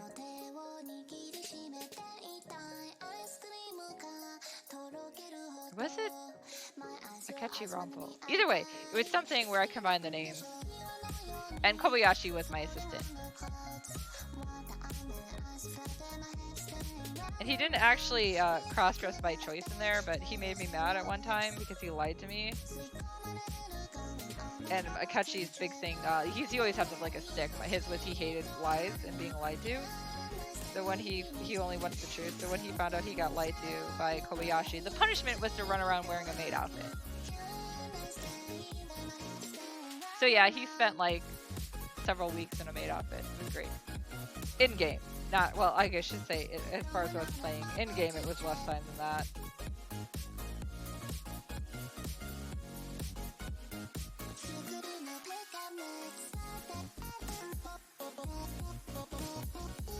I still need to read the next Dresden book. I have it. I need to read it. I just want time to read!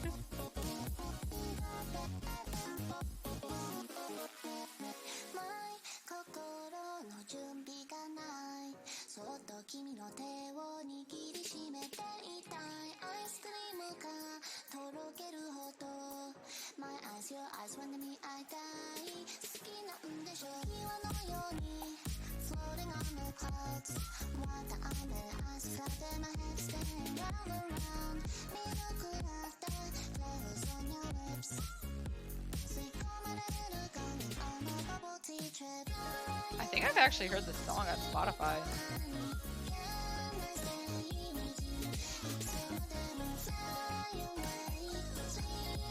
I don't like when they do the synthesized voice thing.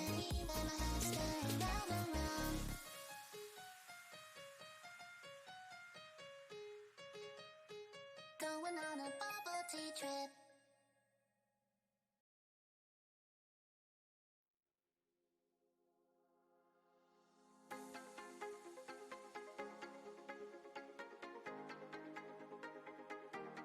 Ugh.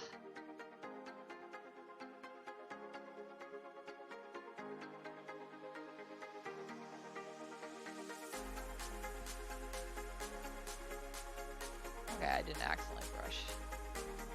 Sometimes when I try to drag it down, I accidentally paint on it instead. I think I got the neck already. Okay, cool. Time for some shading. Looks like it's gonna get a little shady. I don't know. It's been a long day. It always is.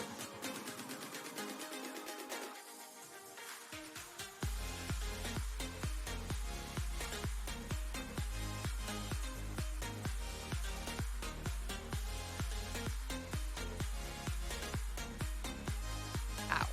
That was my neck.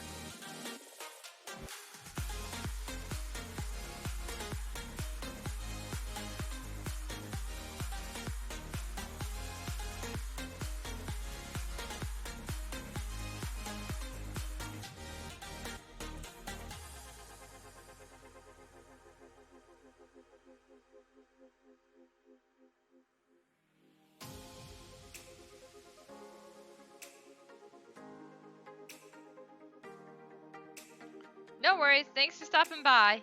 Go have fun and be productive.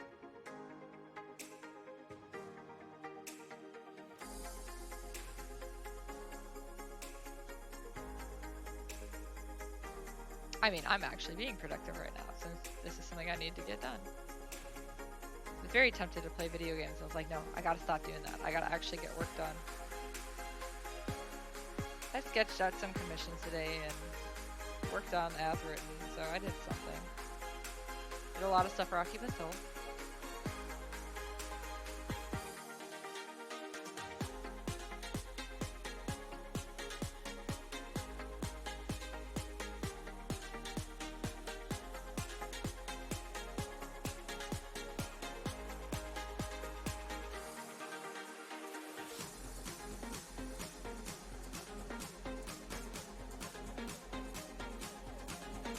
I've got an Etsy order to ship out, and I'm like really worried about it because I'm like, you know, USPS is not super reliable right now. I got my first person who's like, it hasn't gone here yet. Where is it? On something, and I was like, I shipped it like on the 4th.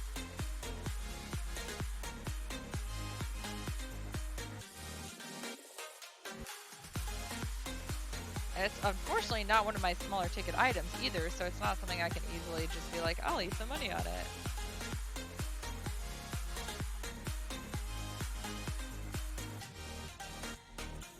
And yeah, I checked the tracking, and the tracking still says processed, or what does it say?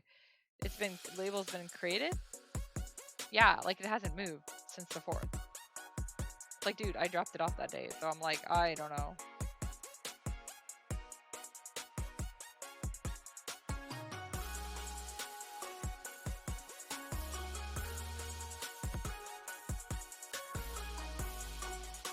Kind of like hoping it gets here today. I have the tracking pulled up in the background, so I figure I'm gonna stock it. If not, I don't know what I'm gonna do, because I guess the only other option is to see if I still have another thing of that in stock, and then if so, send it off via UPS instead.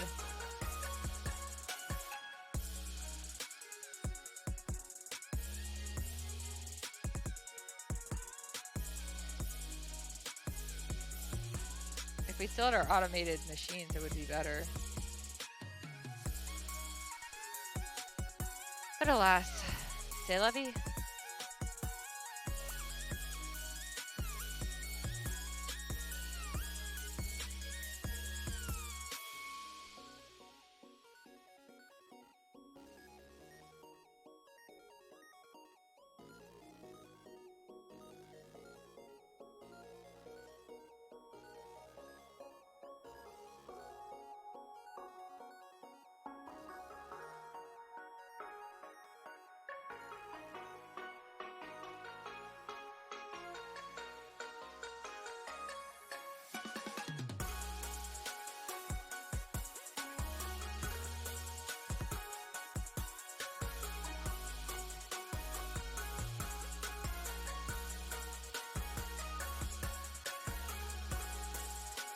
Oh, Ranafe is raiding. Hello, Ranafe.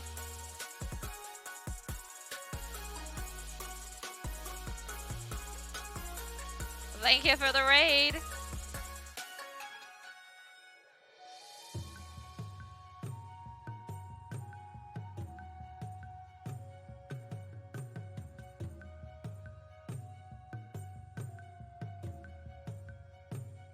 Pretty sure that was part of her hair I just colored. Hello, Silleray.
I already did that. Ah, on to the next color then.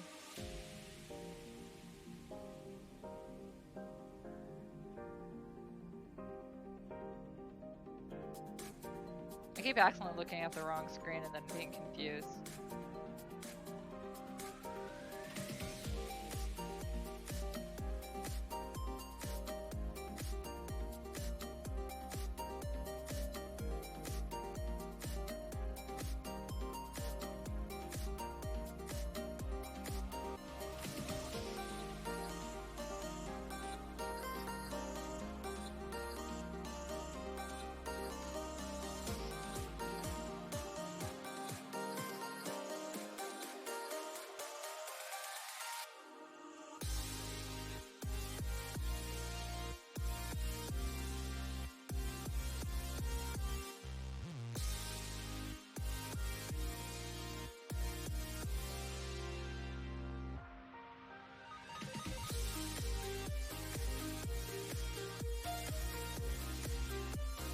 Let's see, what else to talk about?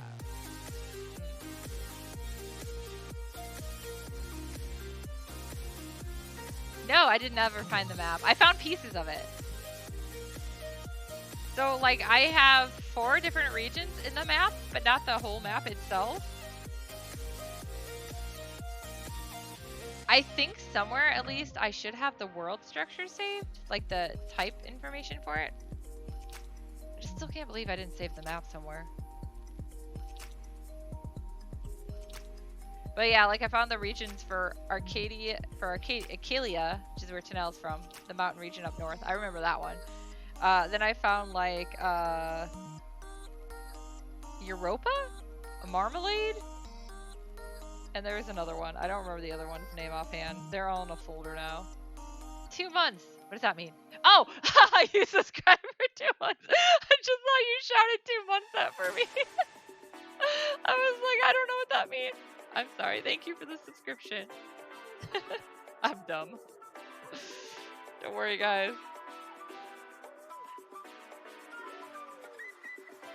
I thought Distillery was trying to take me out. I added flare and stuff too. I added, on top of my emotes, I added flare. Himiko gave me a crash course and all the stuff I can do with my affiliate status. So I started doing more with it.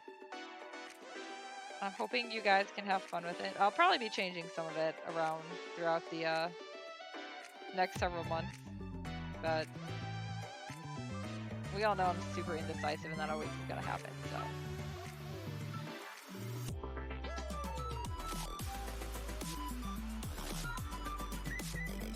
I went with, well, what I went with, I don't know if I, you know, yeah, channel points. T-theme would make sense for you. Yeah, like, I liked what, Cosplaying Kitten did for hers, but I was like, that doesn't really work for me, like, something like that. I don't have, like, one set thing, because I just went with those kiosks. I don't even have a freaking mascot. This kid doesn't have a mascot. Fairy Wings makes sense. For you, Zillary.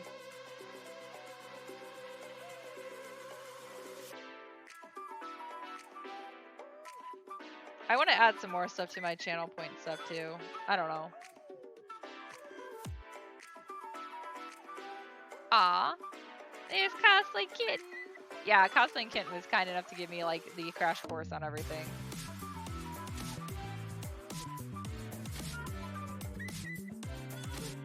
But yeah, like, that's why I'm like, I don't dislike what I have for some of it, but I also am like, yeah, I want to add more stuff to the channel points. I added a little. And I want to, like, figure out some more stuff to do. I also really want to get some more, emotes unlocked, because I figure, right now, Lily is in tier 2, but she will move down to tier 1 for sure. I would like to get Kazuhiko in there. I'd like to get all 6 of the ones I've done. I just had ideas for 6, so I went ahead with it. I've got an idea for a 7th one, too. For Hovren. I figure I will probably end up using, well, I don't know. I kind of figured I'd let people like vote on it first. The reason Lily got so far up in there because I did a vote in the Facebook group I run, and yeah, Lily won. I'm not surprised. But all of my emotes are available in the Discord channel, which you can see in the links when Linktree randomly when Nightbot posts my Linktree. It's a shared Discord channel with Cosplaying Kitten, because I was too lazy to make my own, especially when everyone I want to talk to is already in hers, and she was kind enough just to be like, okay, let's share it. Like, yeah, thanks. So all my emotes are up there too. And she has super cute ones too. Yeah, she also helped me walk through like the emo thing too. I've been bugging her a lot about Twitch stuff. Like, I don't know what I'm doing. I didn't expect to get affiliate, and then I was like, crap, now that I'm affiliate, I have nothing planned. Guys, I'm not responsible like you. I have no planning skills. I'm actually very proud of how I've been doing with Patreon, because that one I've been keeping up with the planning skills better than I expected. A little behind on stuff though, so I'm like, oh, I want to get back caught up on it.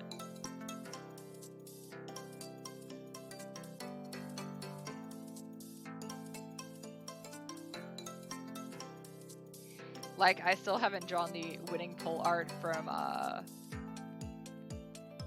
do you call it? September! That's how far behind I am. I'm always a month behind because basically at the end of the month is when the rewards come out, so. Well, I never planned on streaming this much. Oh, that's nice.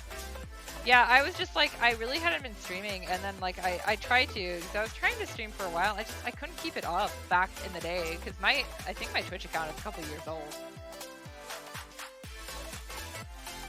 I was like, I got so bored streaming. And that was back before, you know, like, if you weren't a huge streamer, like, nobody paid attention to you. So, like, it would be quiet chats, and I'm like, I can't do this. I need to be distracted while I'm working. I am far more productive when I have, like, distractions going on than the other way around, because I am that weird person. Which is why, when nobody was in the room, I was talking to myself. But yeah, and then like suddenly, like when I was doing Inktober, I realized I was like 5 people away from affiliate. I was like, oh, I might as well just push for it. And then I got it, and then I was like, I don't have anything planned.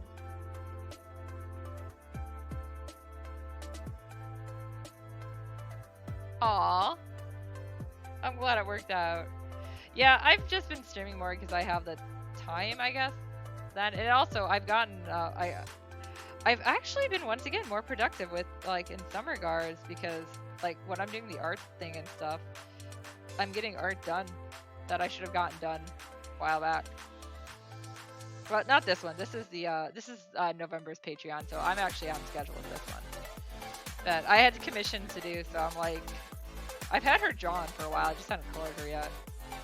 I still don't know what the other November Patreon wants for his reward. Which, by the way, my goal for the end of this year was to get to 10 patrons. I'm at 6. I'm actually closer than I expected. I still only got 2 new ones, so I'm like, yay! I would like to still get to 10, but I don't think that's, you know, a super reasonable goal, but I'm like, that makes me happy. Every little bit helps.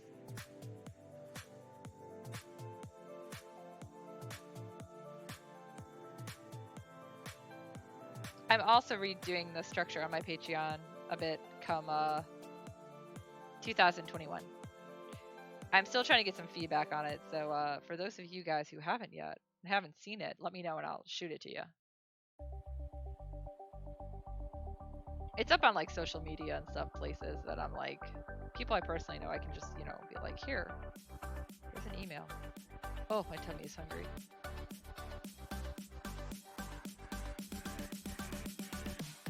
Yeah, the Inktober stuff is really what did it for me on the raid thing, though. I was like, wow, people are... I mean, mostly it was the same people. It was like Ranape and Paifu and some other people randomly on it. I was like, yeah, I always had enough views, so like that was nice. I want to get to partner just to do the split screen thing. I don't really care about it other than that. I just like the split screen thing.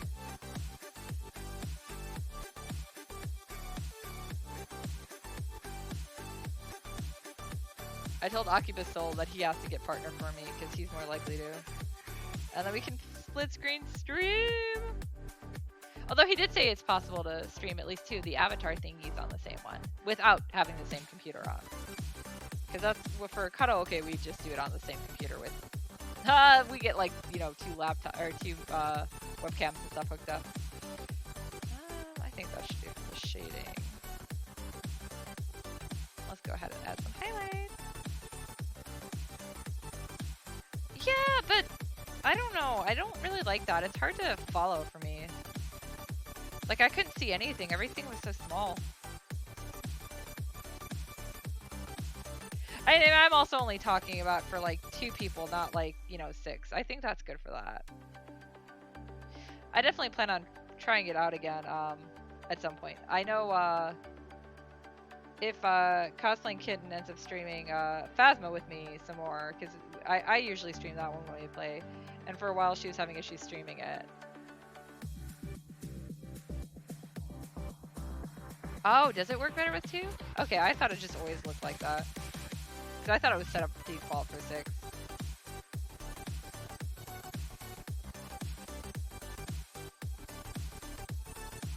That's cool though. That's, yeah. At least I'm getting too much Wong to do the karaoke streams with me. We got one this Saturday. But yeah, in the future I'm gonna need some other people. Like, I need somebody to sing Calafina songs with me. Gee. You know who I'm staring at. So I want to do a Calafina theme one at one point.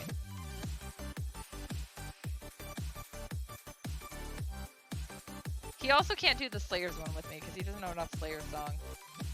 As in the anime Slayers, not the Slayer thing. Rhino is like, no, don't look at me.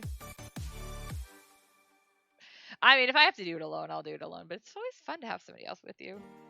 At least Too Much Wong should be able to do some of the Calafina ones with me.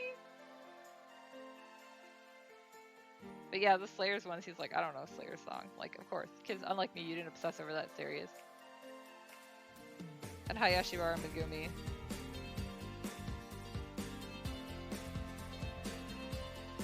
Yeah, that's not supposed to be skin at all. That's hair.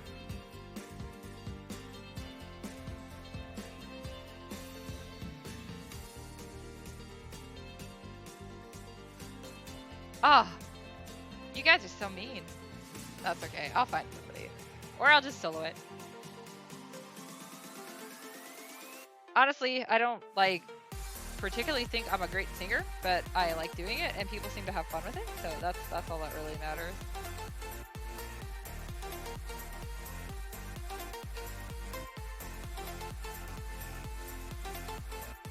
I'm just trying to stream some different things, too, so it's not always the same thing. Oh yeah. So it's through Joy Sound. So the DCMA things are a little different.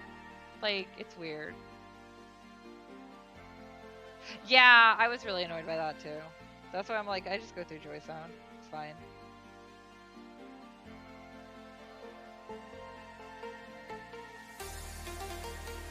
I don't like that.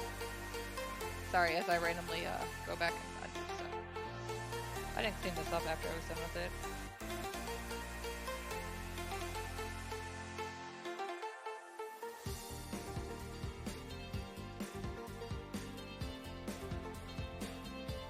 Yeah! Yeah, Joy Sound we have to be, unfortunately, together. Unless we're, like, not singing songs together. Yeah, part of the fun of that is singing together. I'm sorry I don't know Western songs, really. So I auditioned for, like, a Beast Singer thing. And I had to sing, like, they wanted 2 songs, and they were talking about they wanted to be somebody who knows English. So I did one song in Japanese and one song in English. It took me forever to think of the English song. I ended up going with a song that was on the second Pokemon movie soundtrack. But yeah, I was like, I don't know English songs. And then I was like going through my iPod and I was like, wait, it didn't have an actual karaoke version, so I had to, like, you know, make my own really weird one. But yeah, as far as my understanding is with the Japanese companies, as long as you're using like a MIDI and karaoke of it, and it's obviously not the original singer, they don't really care. Because it's very common in Japan to like, you know, post karaoke streams like that. And I think they expect it. Plus with Joy Sound, you're paying for it. You don't pay for the program itself, but you're basically paying like a karaoke box. So you're paying like a fee for, you know, whatever time you're on there singing. I mean, it's like $3 for 24 hours, so it's not expensive, but you know. Yeah, one of the things we made sure to do when we were in Japan was to buy Japanese PlayStation gift cards for that.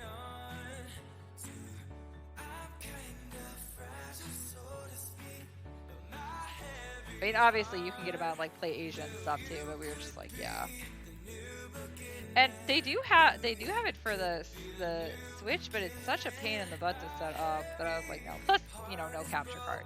Actually, technically, you need a capture card to stream it in the US too, because it wants to go through Nico Nico Doga or something else. But they're both Japanese-based streaming services and not Twitch. But I just remote play to do it. Because I can remote play the PS4, so.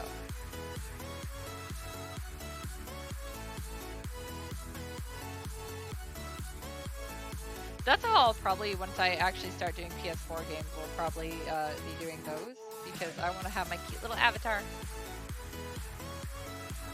Although I might actually be getting a capture card, so I might be able to set it up legitly. I was looking at the prices because I had some coupons at Best Buy, and I'm like, I don't really need one, but I kind of want one. And then Too Much Wong was like, oh, I was going to get you one for Christmas, don't buy one. I was like, oh, okay.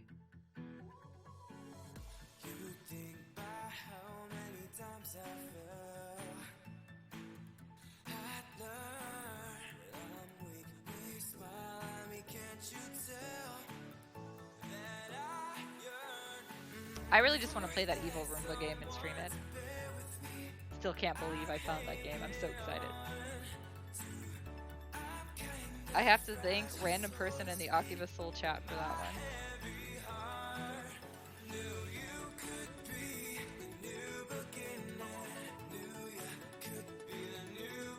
I need to finish Final Fantasy IX though too. I almost was tempting to do another stream day just so I'd have more time to play, but I'm like, what color eyes does she have? She has like pinkish eyes? I guess. I think they're technically like brown, aren't they? Like a reddish brown.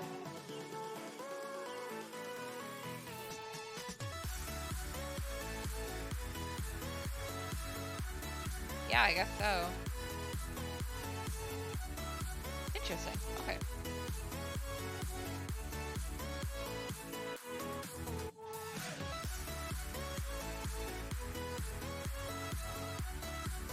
Do I have a source for particular Pokemon cards? Like, what do you mean?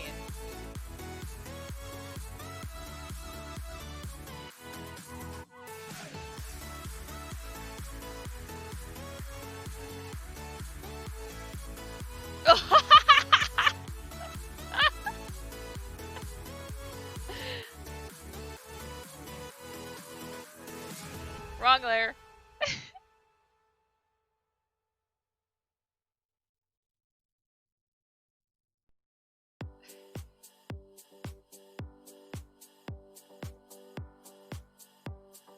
I think that color works close enough.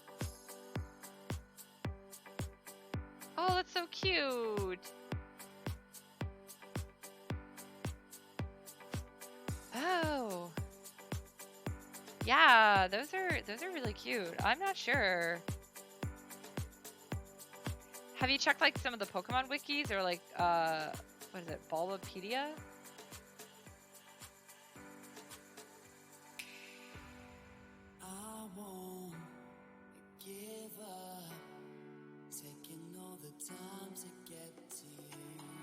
I mean, I was looking. Eventually, I'll go back to that Waifu Wars game I was working on.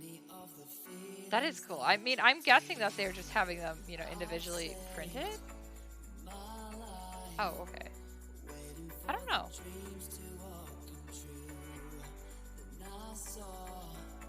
Because yeah, I know there's places you can have like custom trading cards done. I was looking, the places I was looking at when I was getting stuff for Waifu Wars set up was all like you have to buy in bulk, and like you're not talking like 1 or 2 cards. Oh, they're just randomly in sets? Huh. Obviously with Pokemon you'd also have the copyright issues to deal with too.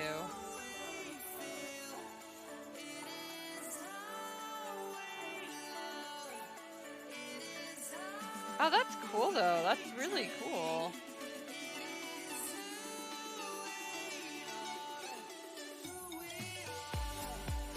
Definitely different.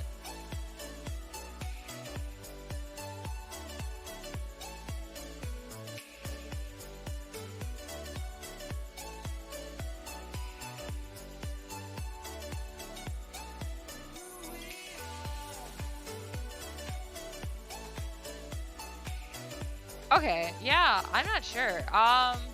Obviously eBay and online you could check too. Are they released in the US or is it Japan only?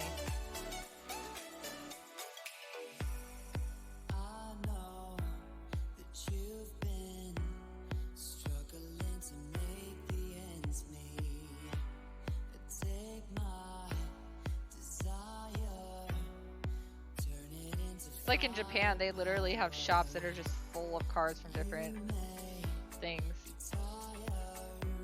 Okay, so they do have the English version. I would probably suggest going to like some of the local, well, I don't know how safe it is, but look at the local card shops, see if any of them have stuff online that they're selling.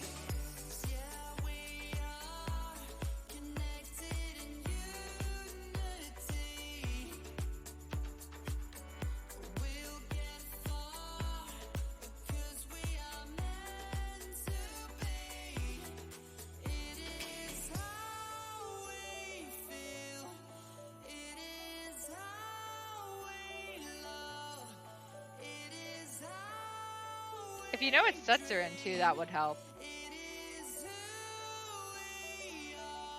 I haven't bought Pokemon cards in like forever though.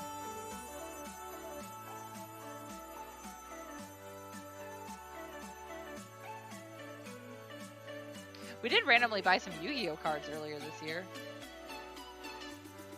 Or I should say, Too Much Wong did. It was Small Business Saturday. They had some really aesthetic boxes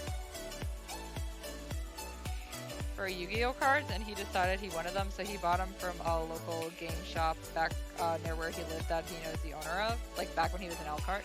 So he bought them from there and had one of his friends bring them up. But then he found out that, you know, if you bought like yay amount of money of Yu-Gi-Oh cards, you got a Dark Magician Girl card. So he bought another box. We ended up selling them, so the cards, not the Dark Magician card or the boxes. We sold the interior card. We just wanted it for the tins. They're really cool though. They're like that, you know, with Yu-Gi-Oh, there's so much Egyptian-based stuff, so they're all like that old school, like you know, Egyptian art on the boxes. So it's really cool. Yeah, for that kind of thing, I don't know. Yeah, I mean, we know some. He knows a couple people who own like small card shops, but I don't know if anyone is still like doing like the Pokemon collecting like that. I was just picturing like when we were in Japan, you know, we went into stores that had just like cards galore that you could just, you know, pick out, hey, I want this one, and buy them.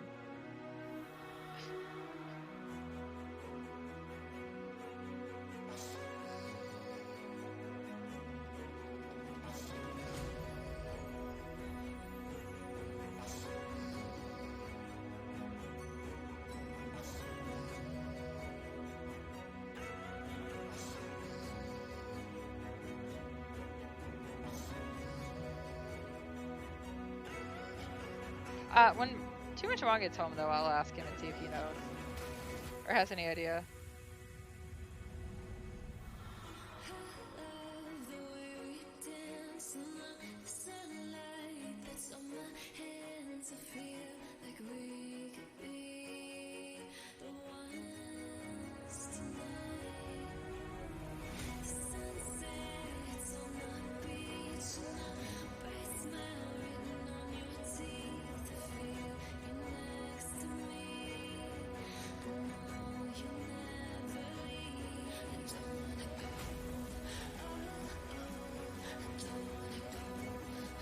Yeah, no worries.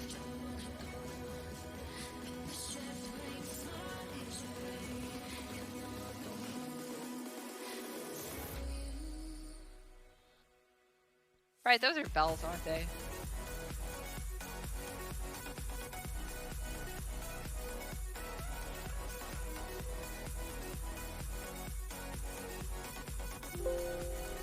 I don't even know what I'm doing.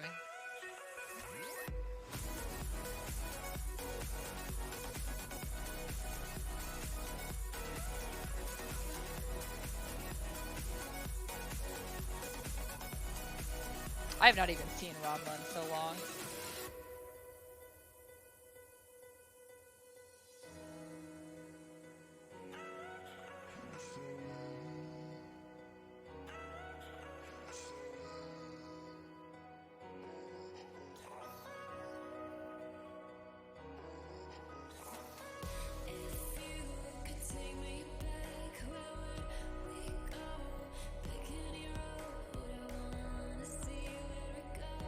Last time I probably watched Ranma was sometime back in high school, probably. I just remember there was one summer where like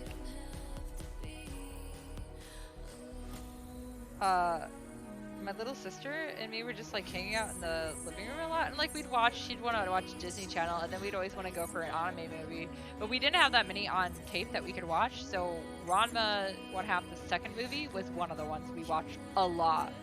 Really liked that one too.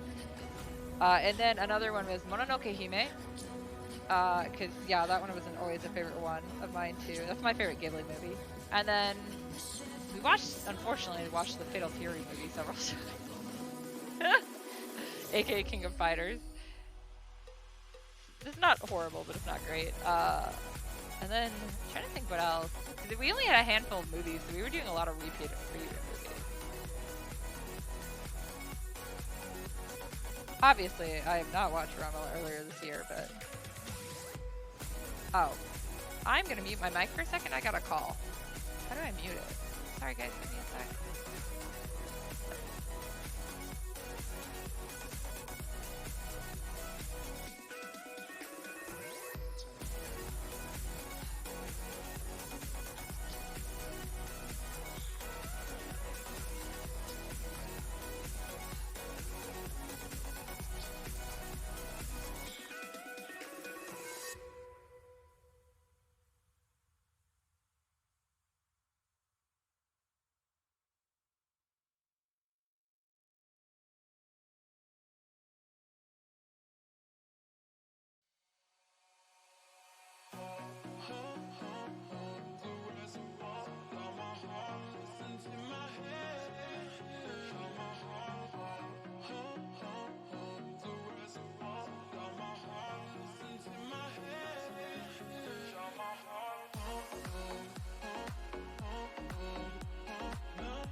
about that, guys.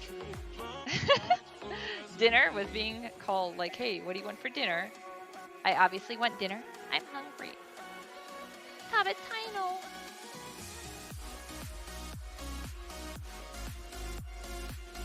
I will pretty much stay on until dinner comes here then, since I'm not really doing anything, so.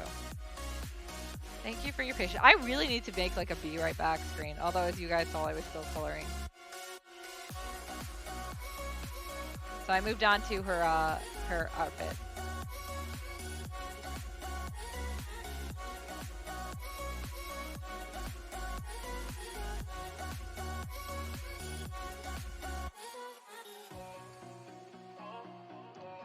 So my favorite character in Ramen 1/2 was always Ukyo.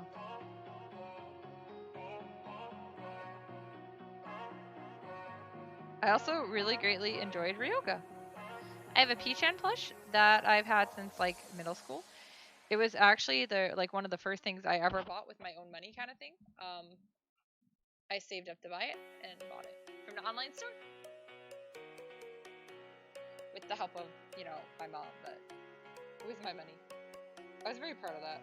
That thing is so old though. I'm sure Ranafe can testify to how many conventions that has come with us too. It also went with me to Japan actually every time I've gone.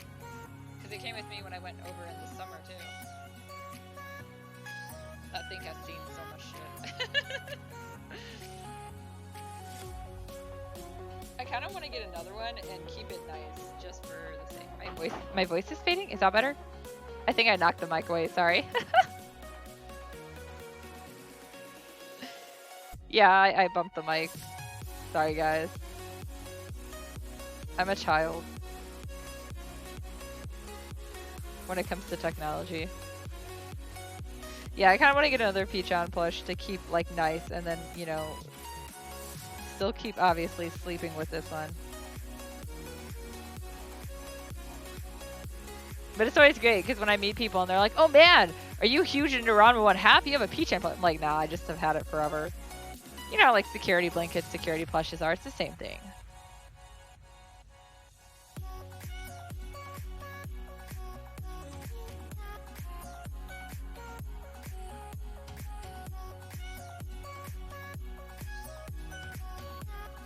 I have trouble falling asleep without a stuffed animal, and he is the one, my go-to one.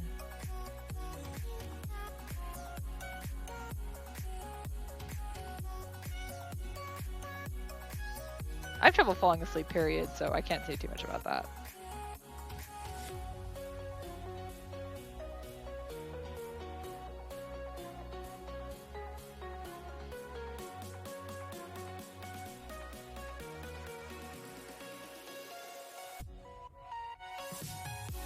Yeah. Yeah, it's great. One of my friends is sick right now, and he's going in to get tested to make sure it's not COVID. But, yeah, he was talking to me. He's like, hey, I got 9 hours of sleep. And I was like, what? He's like, you should try this. You should take this NyQuil thing.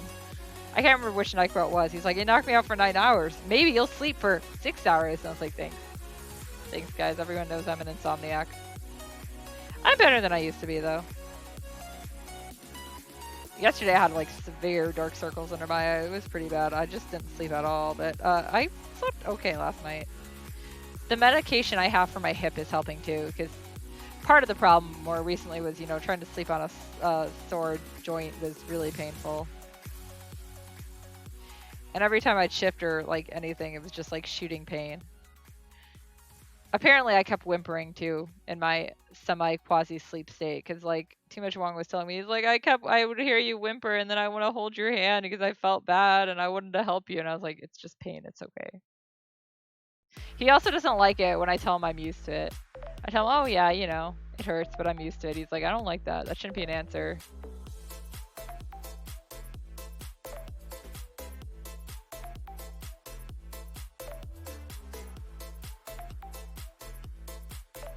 It really shouldn't be, but unfortunately, that's how autoimmune is and fibromyalgia.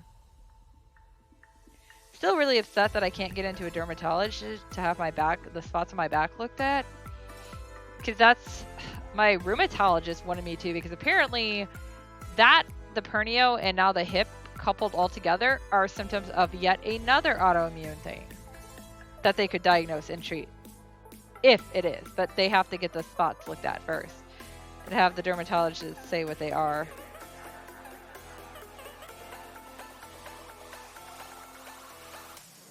My first guess was eczema because I used to get eczema a lot when I was a kid, but I haven't gotten it in a while. But it's not itchy or dry or anything. It's weird. It's just red spots. I also didn't even realize they were there at first until Too Much Wong pointed out that I've had them there for a while, and I was like, oh. He said I had them at ASIN even, like last year. So I'm like, how long have I had these? Like years and nobody noticed? But yeah, I don't know. Either way, it's like, they don't itch. They're just red spots. But yeah, it could be a sign of yet another autoimmune thing, so. But the more autoimmune stuff we can get me diagnosed with, the more I can actually get treatment for.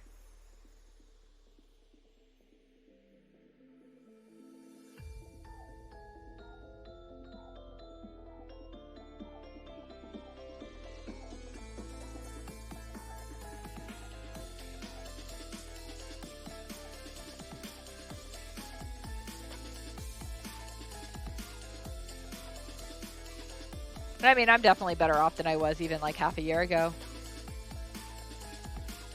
Baby steps are still steps in the right direction.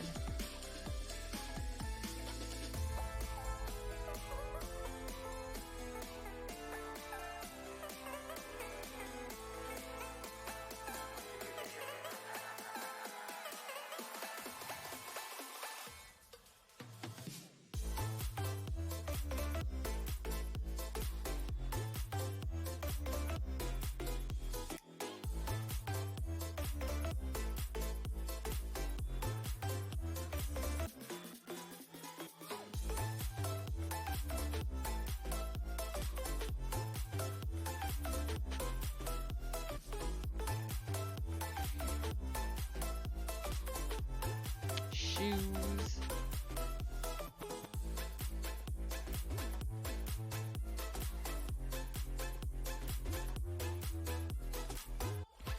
Oh, I figured out how to do the gift thing on Steam. With the free copy of Don't Starve Together that came with my copy that I didn't realize came with it. So I gave it to Himiko. So now she has it too. It's like, sorry I'm dumb. I didn't realize this was a thing. That is really cool that they did that though.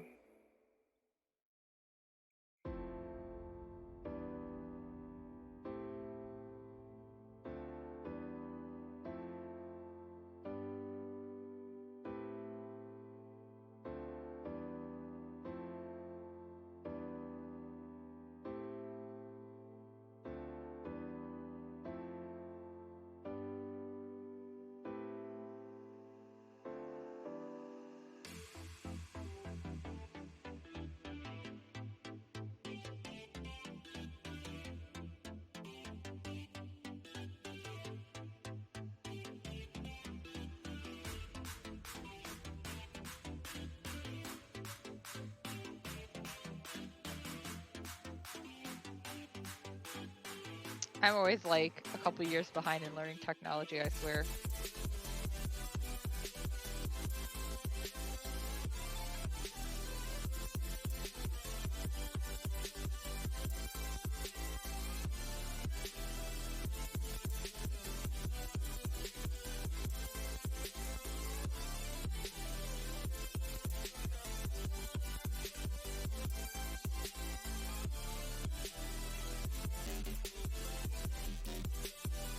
I learn all my hip slang from my kids.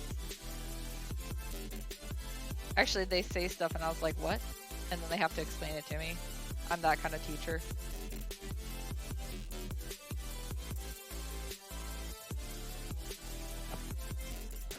Sorry, I save like every couple seconds.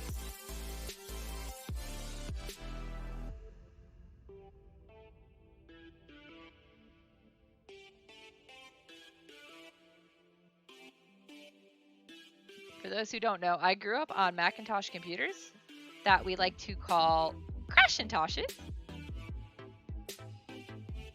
Thank you for the new follow.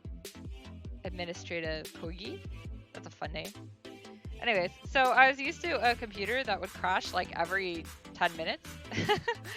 So yeah, like I'm constantly saving every couple minutes because of that. But that said, it's not a bad habit to have though. Save often, guys.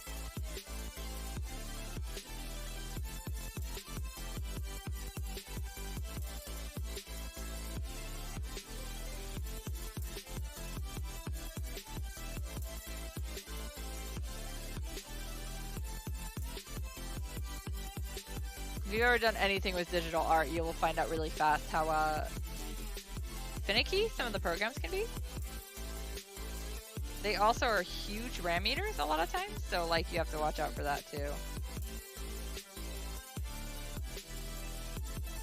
My computer can actually handle it. It can actually handle having Photoshop open and like Premiere open at the same time, which is kind of the reason I got it. I wanted a computer that could handle it, so specifically, so when I was working on RamenCon murder mystery videos, I could be lazy and not have to like keep closing one program and opening another one and just last minute decide on stuff, because I do that a lot.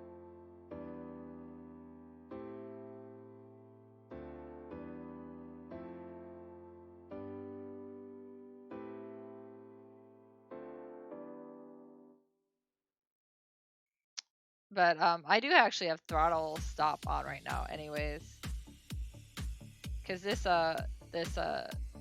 face mapping program also takes some stuff out. Some stuff, that's a weird way to put it. Phasmophobia has been hitting my computer harder lately, but I think it's because the unstable beta I've been playing.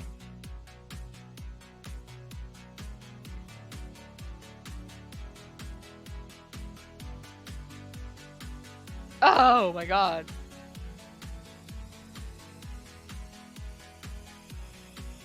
That would be terrifying.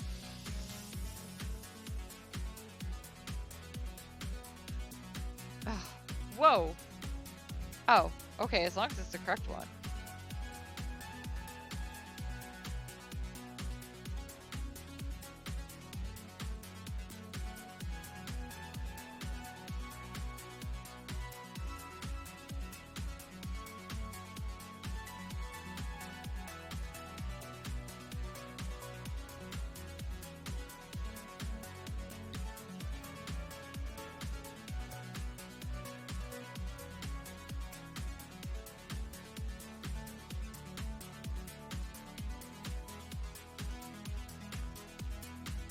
Yeah, I'm always afraid computers are not going to. I wouldn't want to redo that either. That's a lot of work.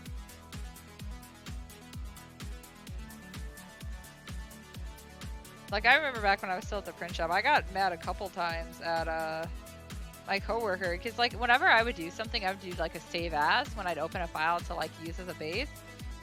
Well, he would just start rewriting them, you know, which wasn't bad, except for he would rewrite files that we used all the time. So then I'd have to go in and actually like, a lot of times at least he hadn't closed them yet, so I could just keep undoing it to an extreme. But I'm like, no, dude, don't do this. Like,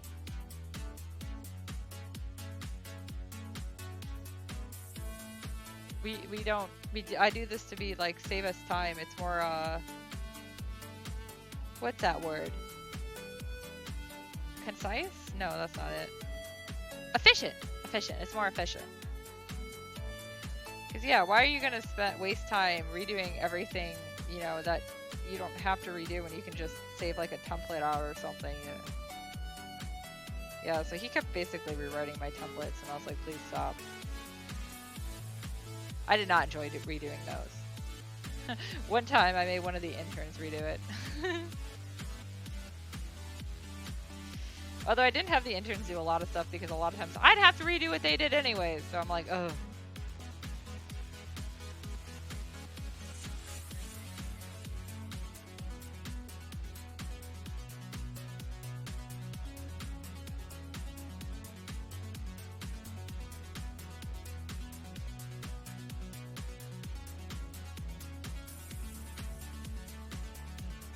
Okay.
been getting a lot of spam calls, period.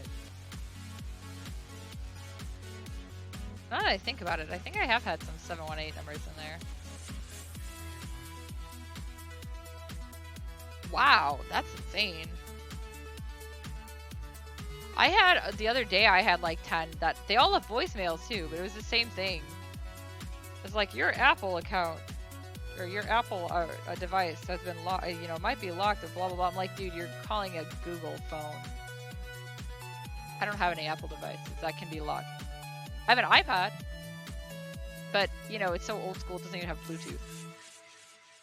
I get them from all over too. I've also gotten some from like Australia and New Zealand before. I was like, what the heck, guys?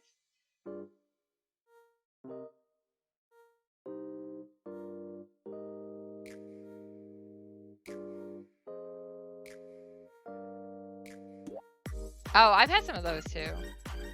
Please stop leaving us spam.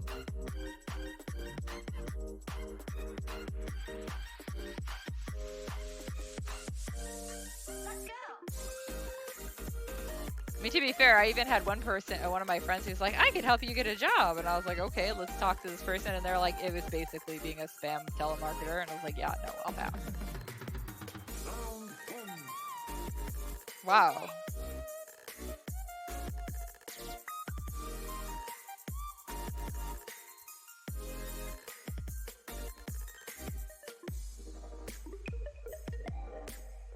Time to answer and just scream into the phone.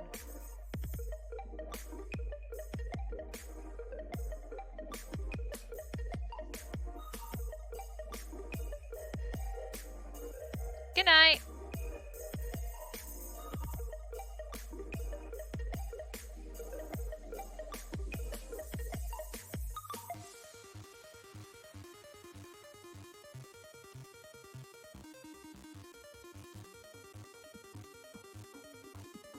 I'm wondering where they're just like going through like a list of numbers or something.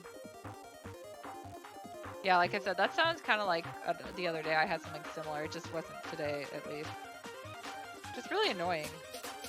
Especially because every time I hit see my phone go off and I was like, oh, job interview, and then it's not. Although once it was, so I'll take that.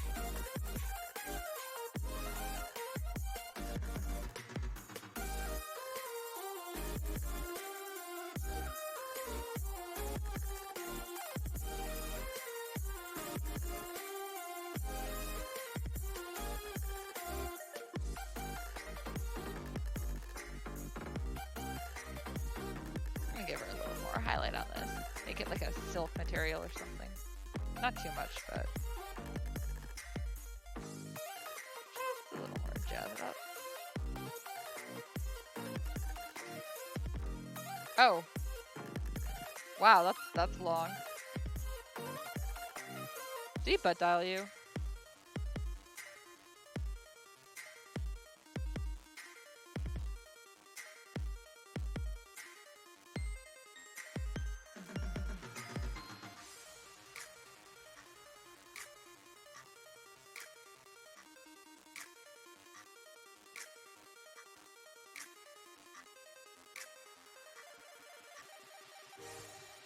Oh, well.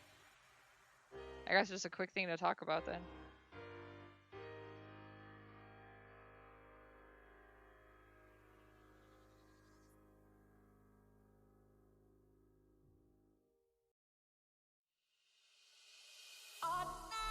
Oh. I just want to chat. Sorry, I'm actually working.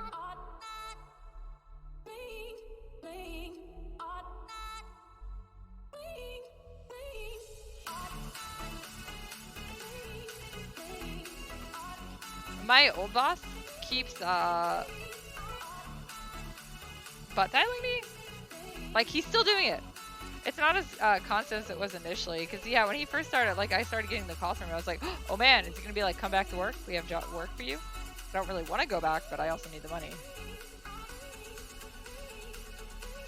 Oh, that's good. But yeah, he butt dialed me again, like, the other day. And I was like, it's important. He'll leave a voicemail.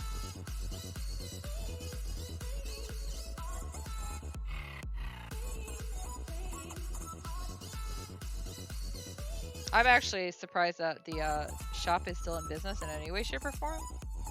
I also was kind of hoping he'd call at one point and be like, yeah, so I'm closing shop and, you know, that heat press you were eyeing and all that dye sub stuff, I'll sell it to you for cheap.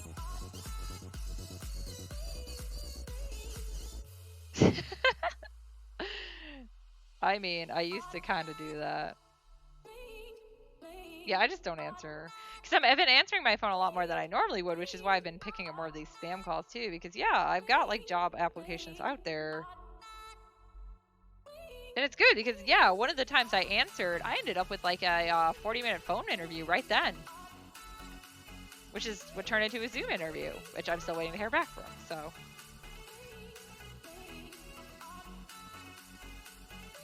What day is it today? Monday? Tuesday? Tuesday, right? Yeah, so I was supposed to hopefully hear by the end of this week, but we'll see. Because I know it's the 15th, that I know. I'm not 100% qualified for this job, but I'm qualified for elements of it, so, like, I'm hoping that helps.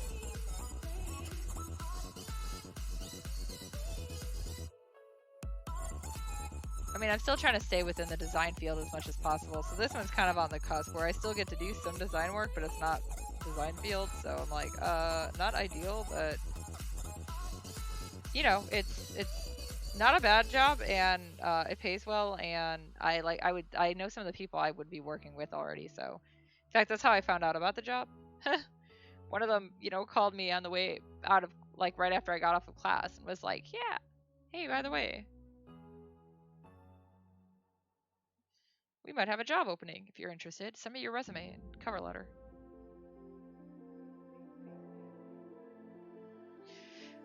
I wish it was like more doable to like start a small business. Yeah.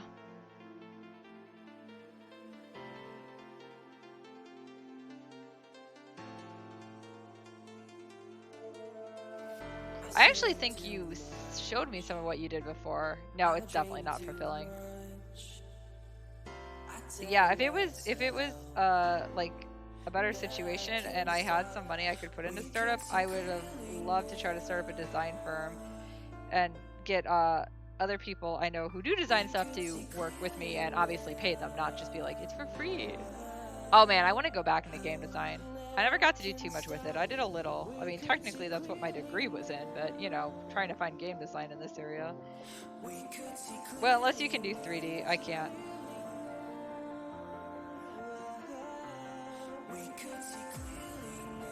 I mean, honestly, my dream would be to do character designing for games. Specifically character design. I love character design.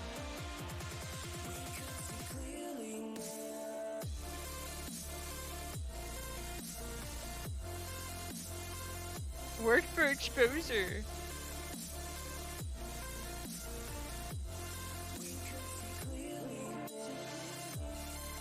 Yeah, no, I don't do that. I've done a little stuff for game work though. Mostly for like mobile apps. There is actually a mobile app out there.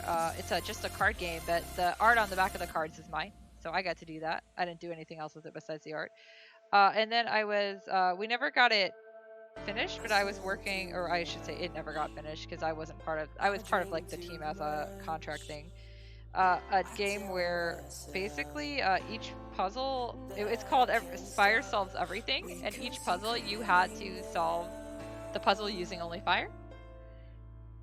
And so I got to do the art for it, and I helped a little bit with some of the coding and stuff and the design elements and the background elements. So like those things.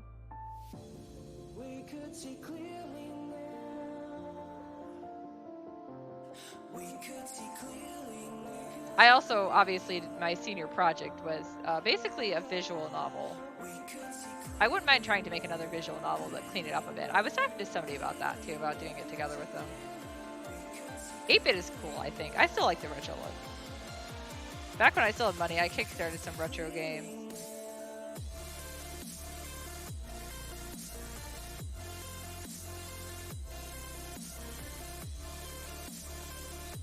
it's really funny. I kickstarted a bunch of stuff like over 2 years ago, and stuff is starting to come in like this year during the pandemic and stuff. And I'm like, guys, I swear I'm not spending money I don't have. I paid this long ago. My own Kickstarter stuff should be coming in pretty soon too, that I can finally send out to the lovely people who funded my Kickstarter this year.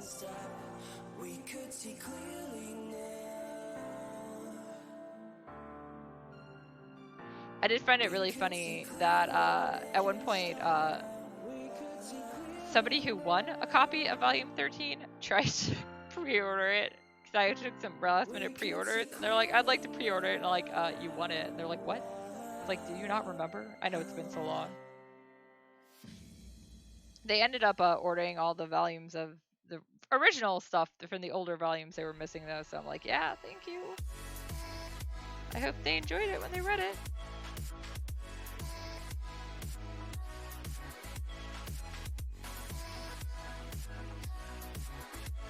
But yeah, I talked to the printer place just a couple days ago, because I was like, hey, my order has been sitting here like this on hold for a while. What's going on? They're like, oh, well, we have everything printed, because I also ordered copies of older volumes I was out of. Yeah, I love co-op games so much. I wish there were more, and yeah, I definitely wish they were more easily accessible. But I don't really know how to set that up either.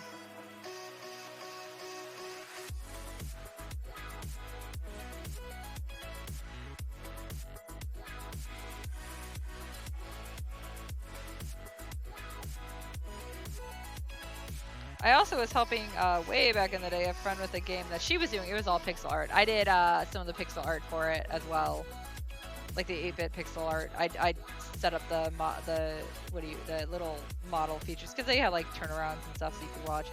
But it was like a massive you jumped world thing, so it was using RPG Maker. So some of the stuff I helped with a little bit on too. I don't really remember too much about it. I just thought it was a cool idea. And she wanted to include those kiosks in it, which I thought was cool too.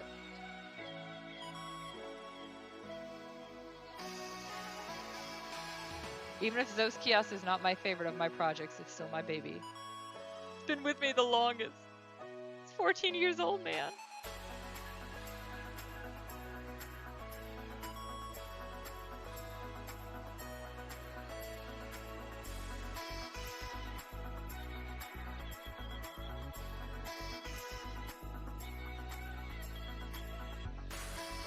I have some really fun ideas for games if I could ever figure out how to do them. I have been learning how to use Unity a bit though, so I might be able to actually start doing stuff with 3D more again.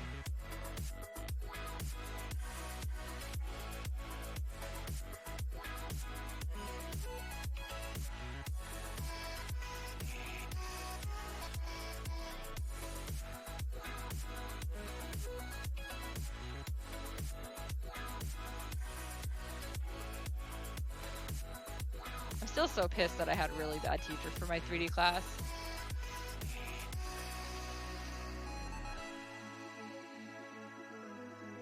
Oh, that's really cool!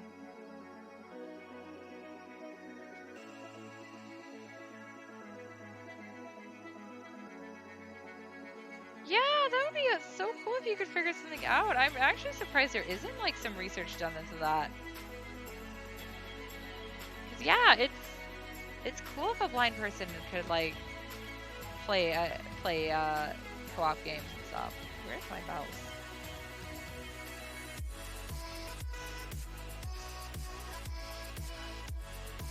I think that's a great idea.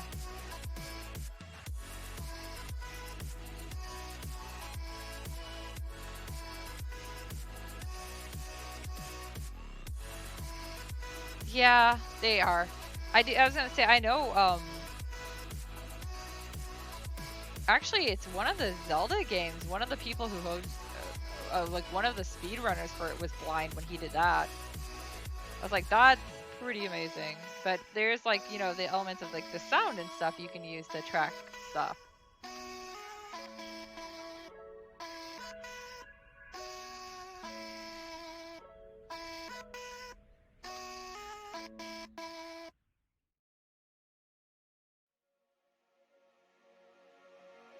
But yeah, co-op games have kind of been one of the things that's helped like keep my sanity over everything going on. Because there's some days where I'm just stressed to bits and I'm like, I just want to hate everyone. So sometimes just, you know, chilling with friends in a safe way and just being able to talk to them.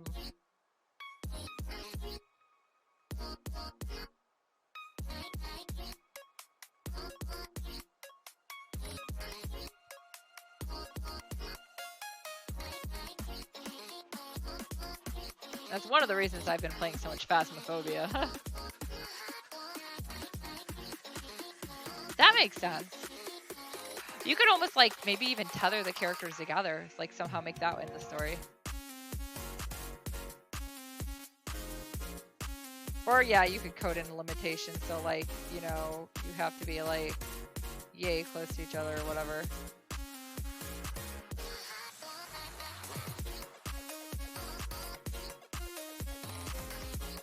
Yeah, that makes sense.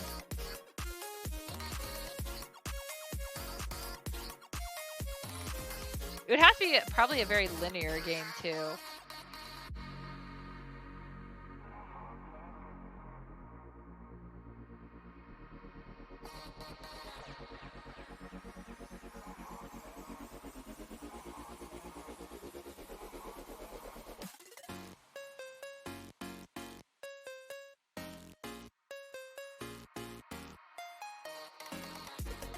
Oh yeah, competitive ain't worth it. I honestly prefer like co-op to outright competitive. Like I don't mind if there's some competition in co-op if it's like co-op competitive. I guess, you know, like you work with a team or something to go against another team. But even for like tabletop games, I've always been like I'm more co-op. Like Betrayal on the House of Haunted Hill is one of my favorite you know, board games.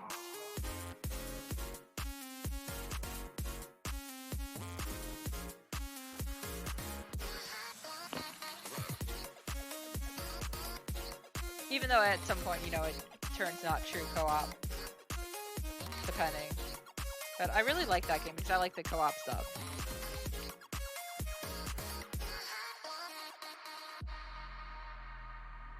I just wish there were more co-op games overall that had like more story, too. Like I played the game Brothers with Too Much Wong, and oh my god, that game was so much fun, and it was so sad, but it was so good. Yeah, I'm the same way. I'm also a social gamer, period. So like, that's why actually streaming works really well for me, because I like talking to people while I play games and stuff like that. I mean, you know, Zillary, I'm a very like I have to be like distracted or I get distracted kind of person.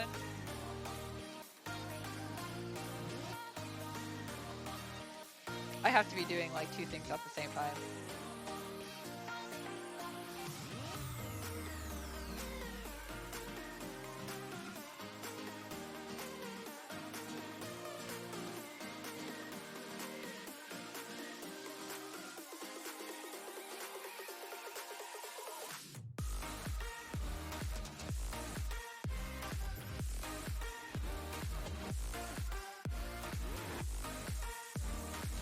I'm so glad a lot more of the co-op games are getting more popular.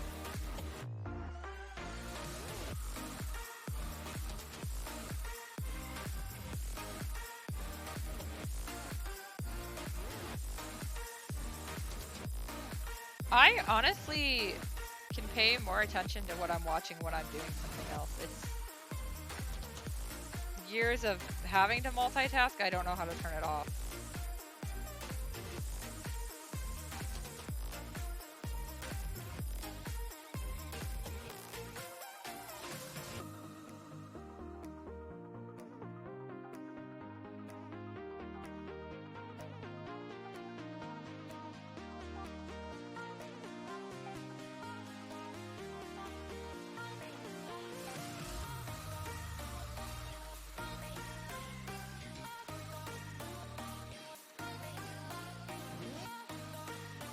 Yeah, that's why like I'm usually drawing or something while I'm doing something, because it's the same way if I can focus.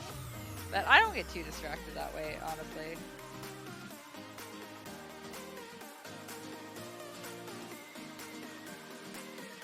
Like, I'm always surprised how okay I am at reading. That's like the one thing I can do where I don't have to be super distracted. But I think it's because I'm technically doing multiple things while reading.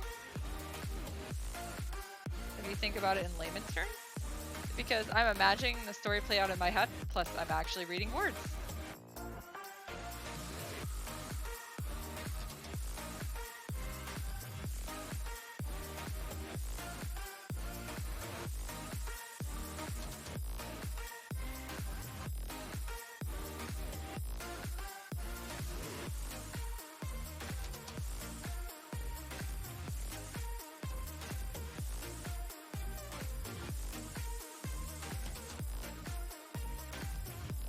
I mean, I'm the same girl who had to,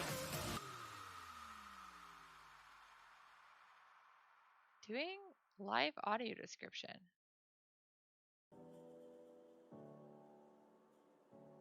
No, I didn't. I haven't watched that much Star Trek.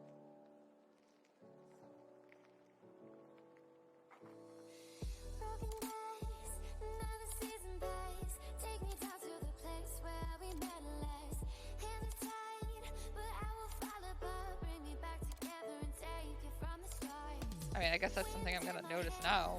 I'm gonna look for it.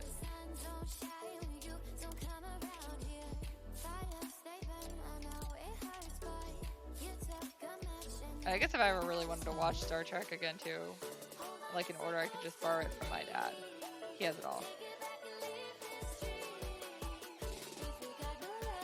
I mean, most of the Star Trek stuff I saw I was really young with. I don't dislike it. I just, you know, don't have.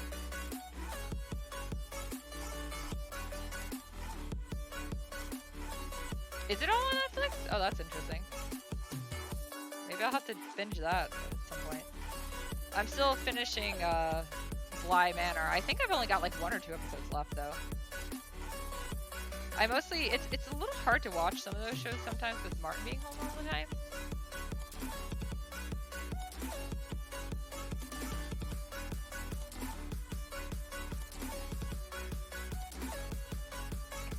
I mean, not that I mind that though. I like having him home.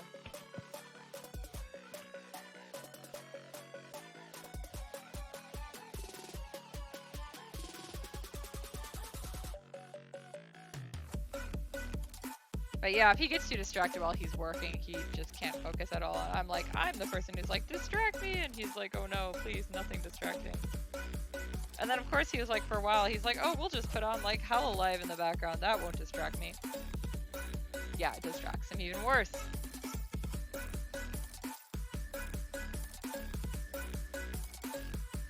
That's why we made it through so much of the original Gundam series, because that was a really not distracting one for him.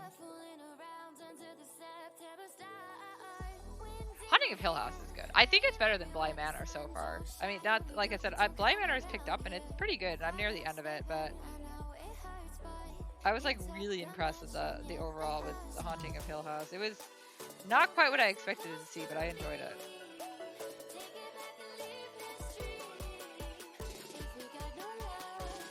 Oh, FMA Brotherhood is so good.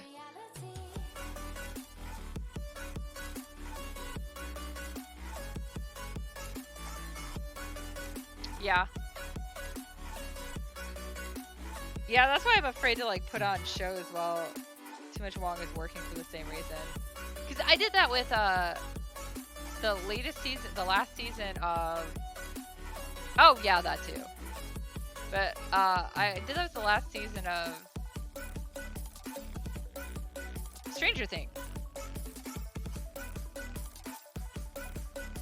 And like, he was all like, oh, I don't want to see this show. I don't care. And then like, you know, so you can watch it. And then like, you know, 1.5 episodes in, he's like sitting on the couch worth his work. And I was like, what are you doing? He's like, I'm interested. It's like, no, don't watch this. It's season 3. You haven't seen the other 2 seasons. Oops, I totally forgot she had stuff up there. Let's go back up there.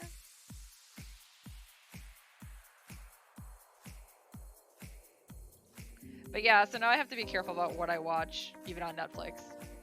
he hasn't really been following Blind Manor, so that one I should be okay on, but I'm taking it all in, baby. It's breathtaking looking at you. You give me something to think on, baby. There's nothing better. But yeah, I'm watching Gundam with. I decided I wanted to watch all the Gundam series in, well, as chronological order as you can get, because they kind of like,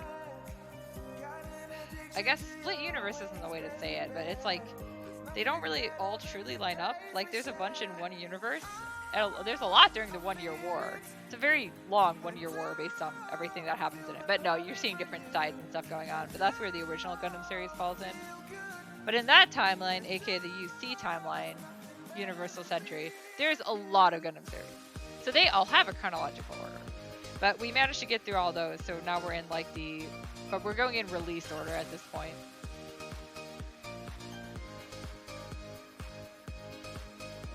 So I think with Seed, we're in like 2002. We're almost done with Seed, so. I mean, we're getting there. We've watched 30-something Gundam series, I think, so far.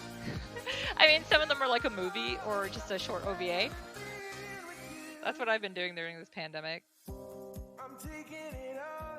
Sussing over giant robots.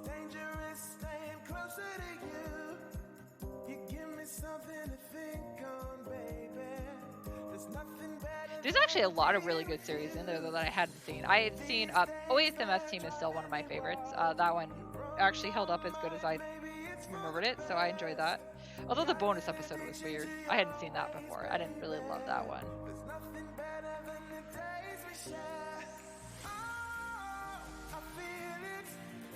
I don't think there's anything wrong with that.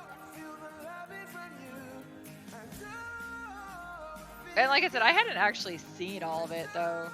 So there's a lot, like I had actually never seen all of the original Gundam. I barely saw any of it. So like it was a lot of new stuff. I never seen War in the Pocket, which is, oh my god, that's out of UC timeline, that's my second favorite. It's only a 6-episode OVA? Like ASMS Team's only like 12 episodes. That one's only 6. They're, I think, the two best series. Igloo was surprisingly good. It was weird because it's all CG. Like, not very good CG because it's like old CG. But like, seasons 1 and 2, I really liked it. And it's, you get a lot of the technical specs behind some of the suits and stuff, and it's all actually the enemy side because you're used to seeing everything from Federation side, and that's all Xeon, so that was cool. Also, I love the Hidalfer. You never see? Oh.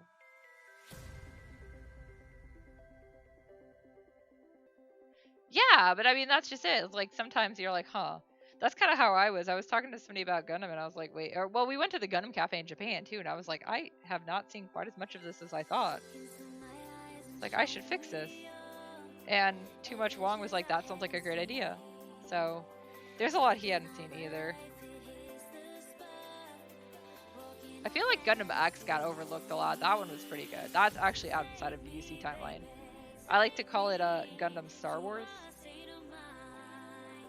I don't know what it is about it, but it feels like it's not, story-wise, it's not that similar, but as far as the overall feel of it, it's very similar to like the original Star Wars movies, like 4, 5, and 6.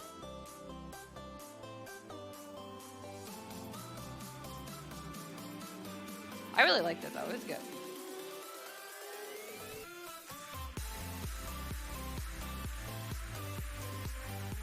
And then we have, Victory! Victory was the one that, I guess I should say stood out to me the most. I was told it was written during when he was depressed. The Tomino, the one who's known for Gundam, I did not realize how depressed he was during that time. God, that series is dark. I love the scene where the child is carrying his mother's head in the helmet and hands it to one of the only adults on their ship and is like, this was my mother. It's like, oh, ow. She got decapitated at one point. It was interesting.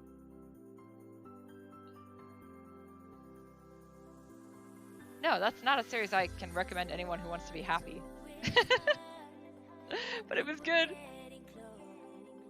But yeah, so now I'm like, now I can say I've seen all these Gundams. All right, I think this is like all of this.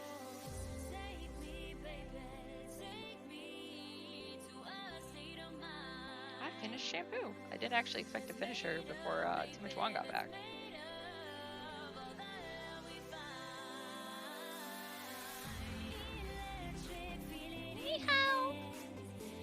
That's about.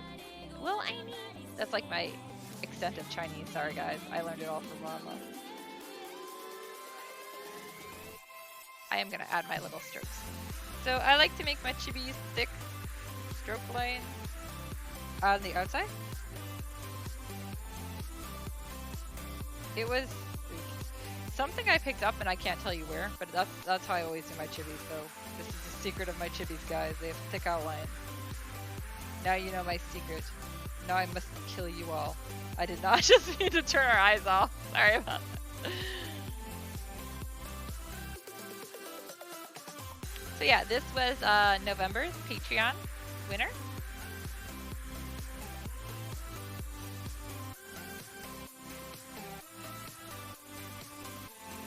For the chibi. Like I said, with Patreon rewards, November is always, you know, it's always like a month behind. So November always gets cleared in December and stuff like that because I let the whole month go before I do it. And anybody who has a $3 tier and higher gets entered into a chance for a chibi.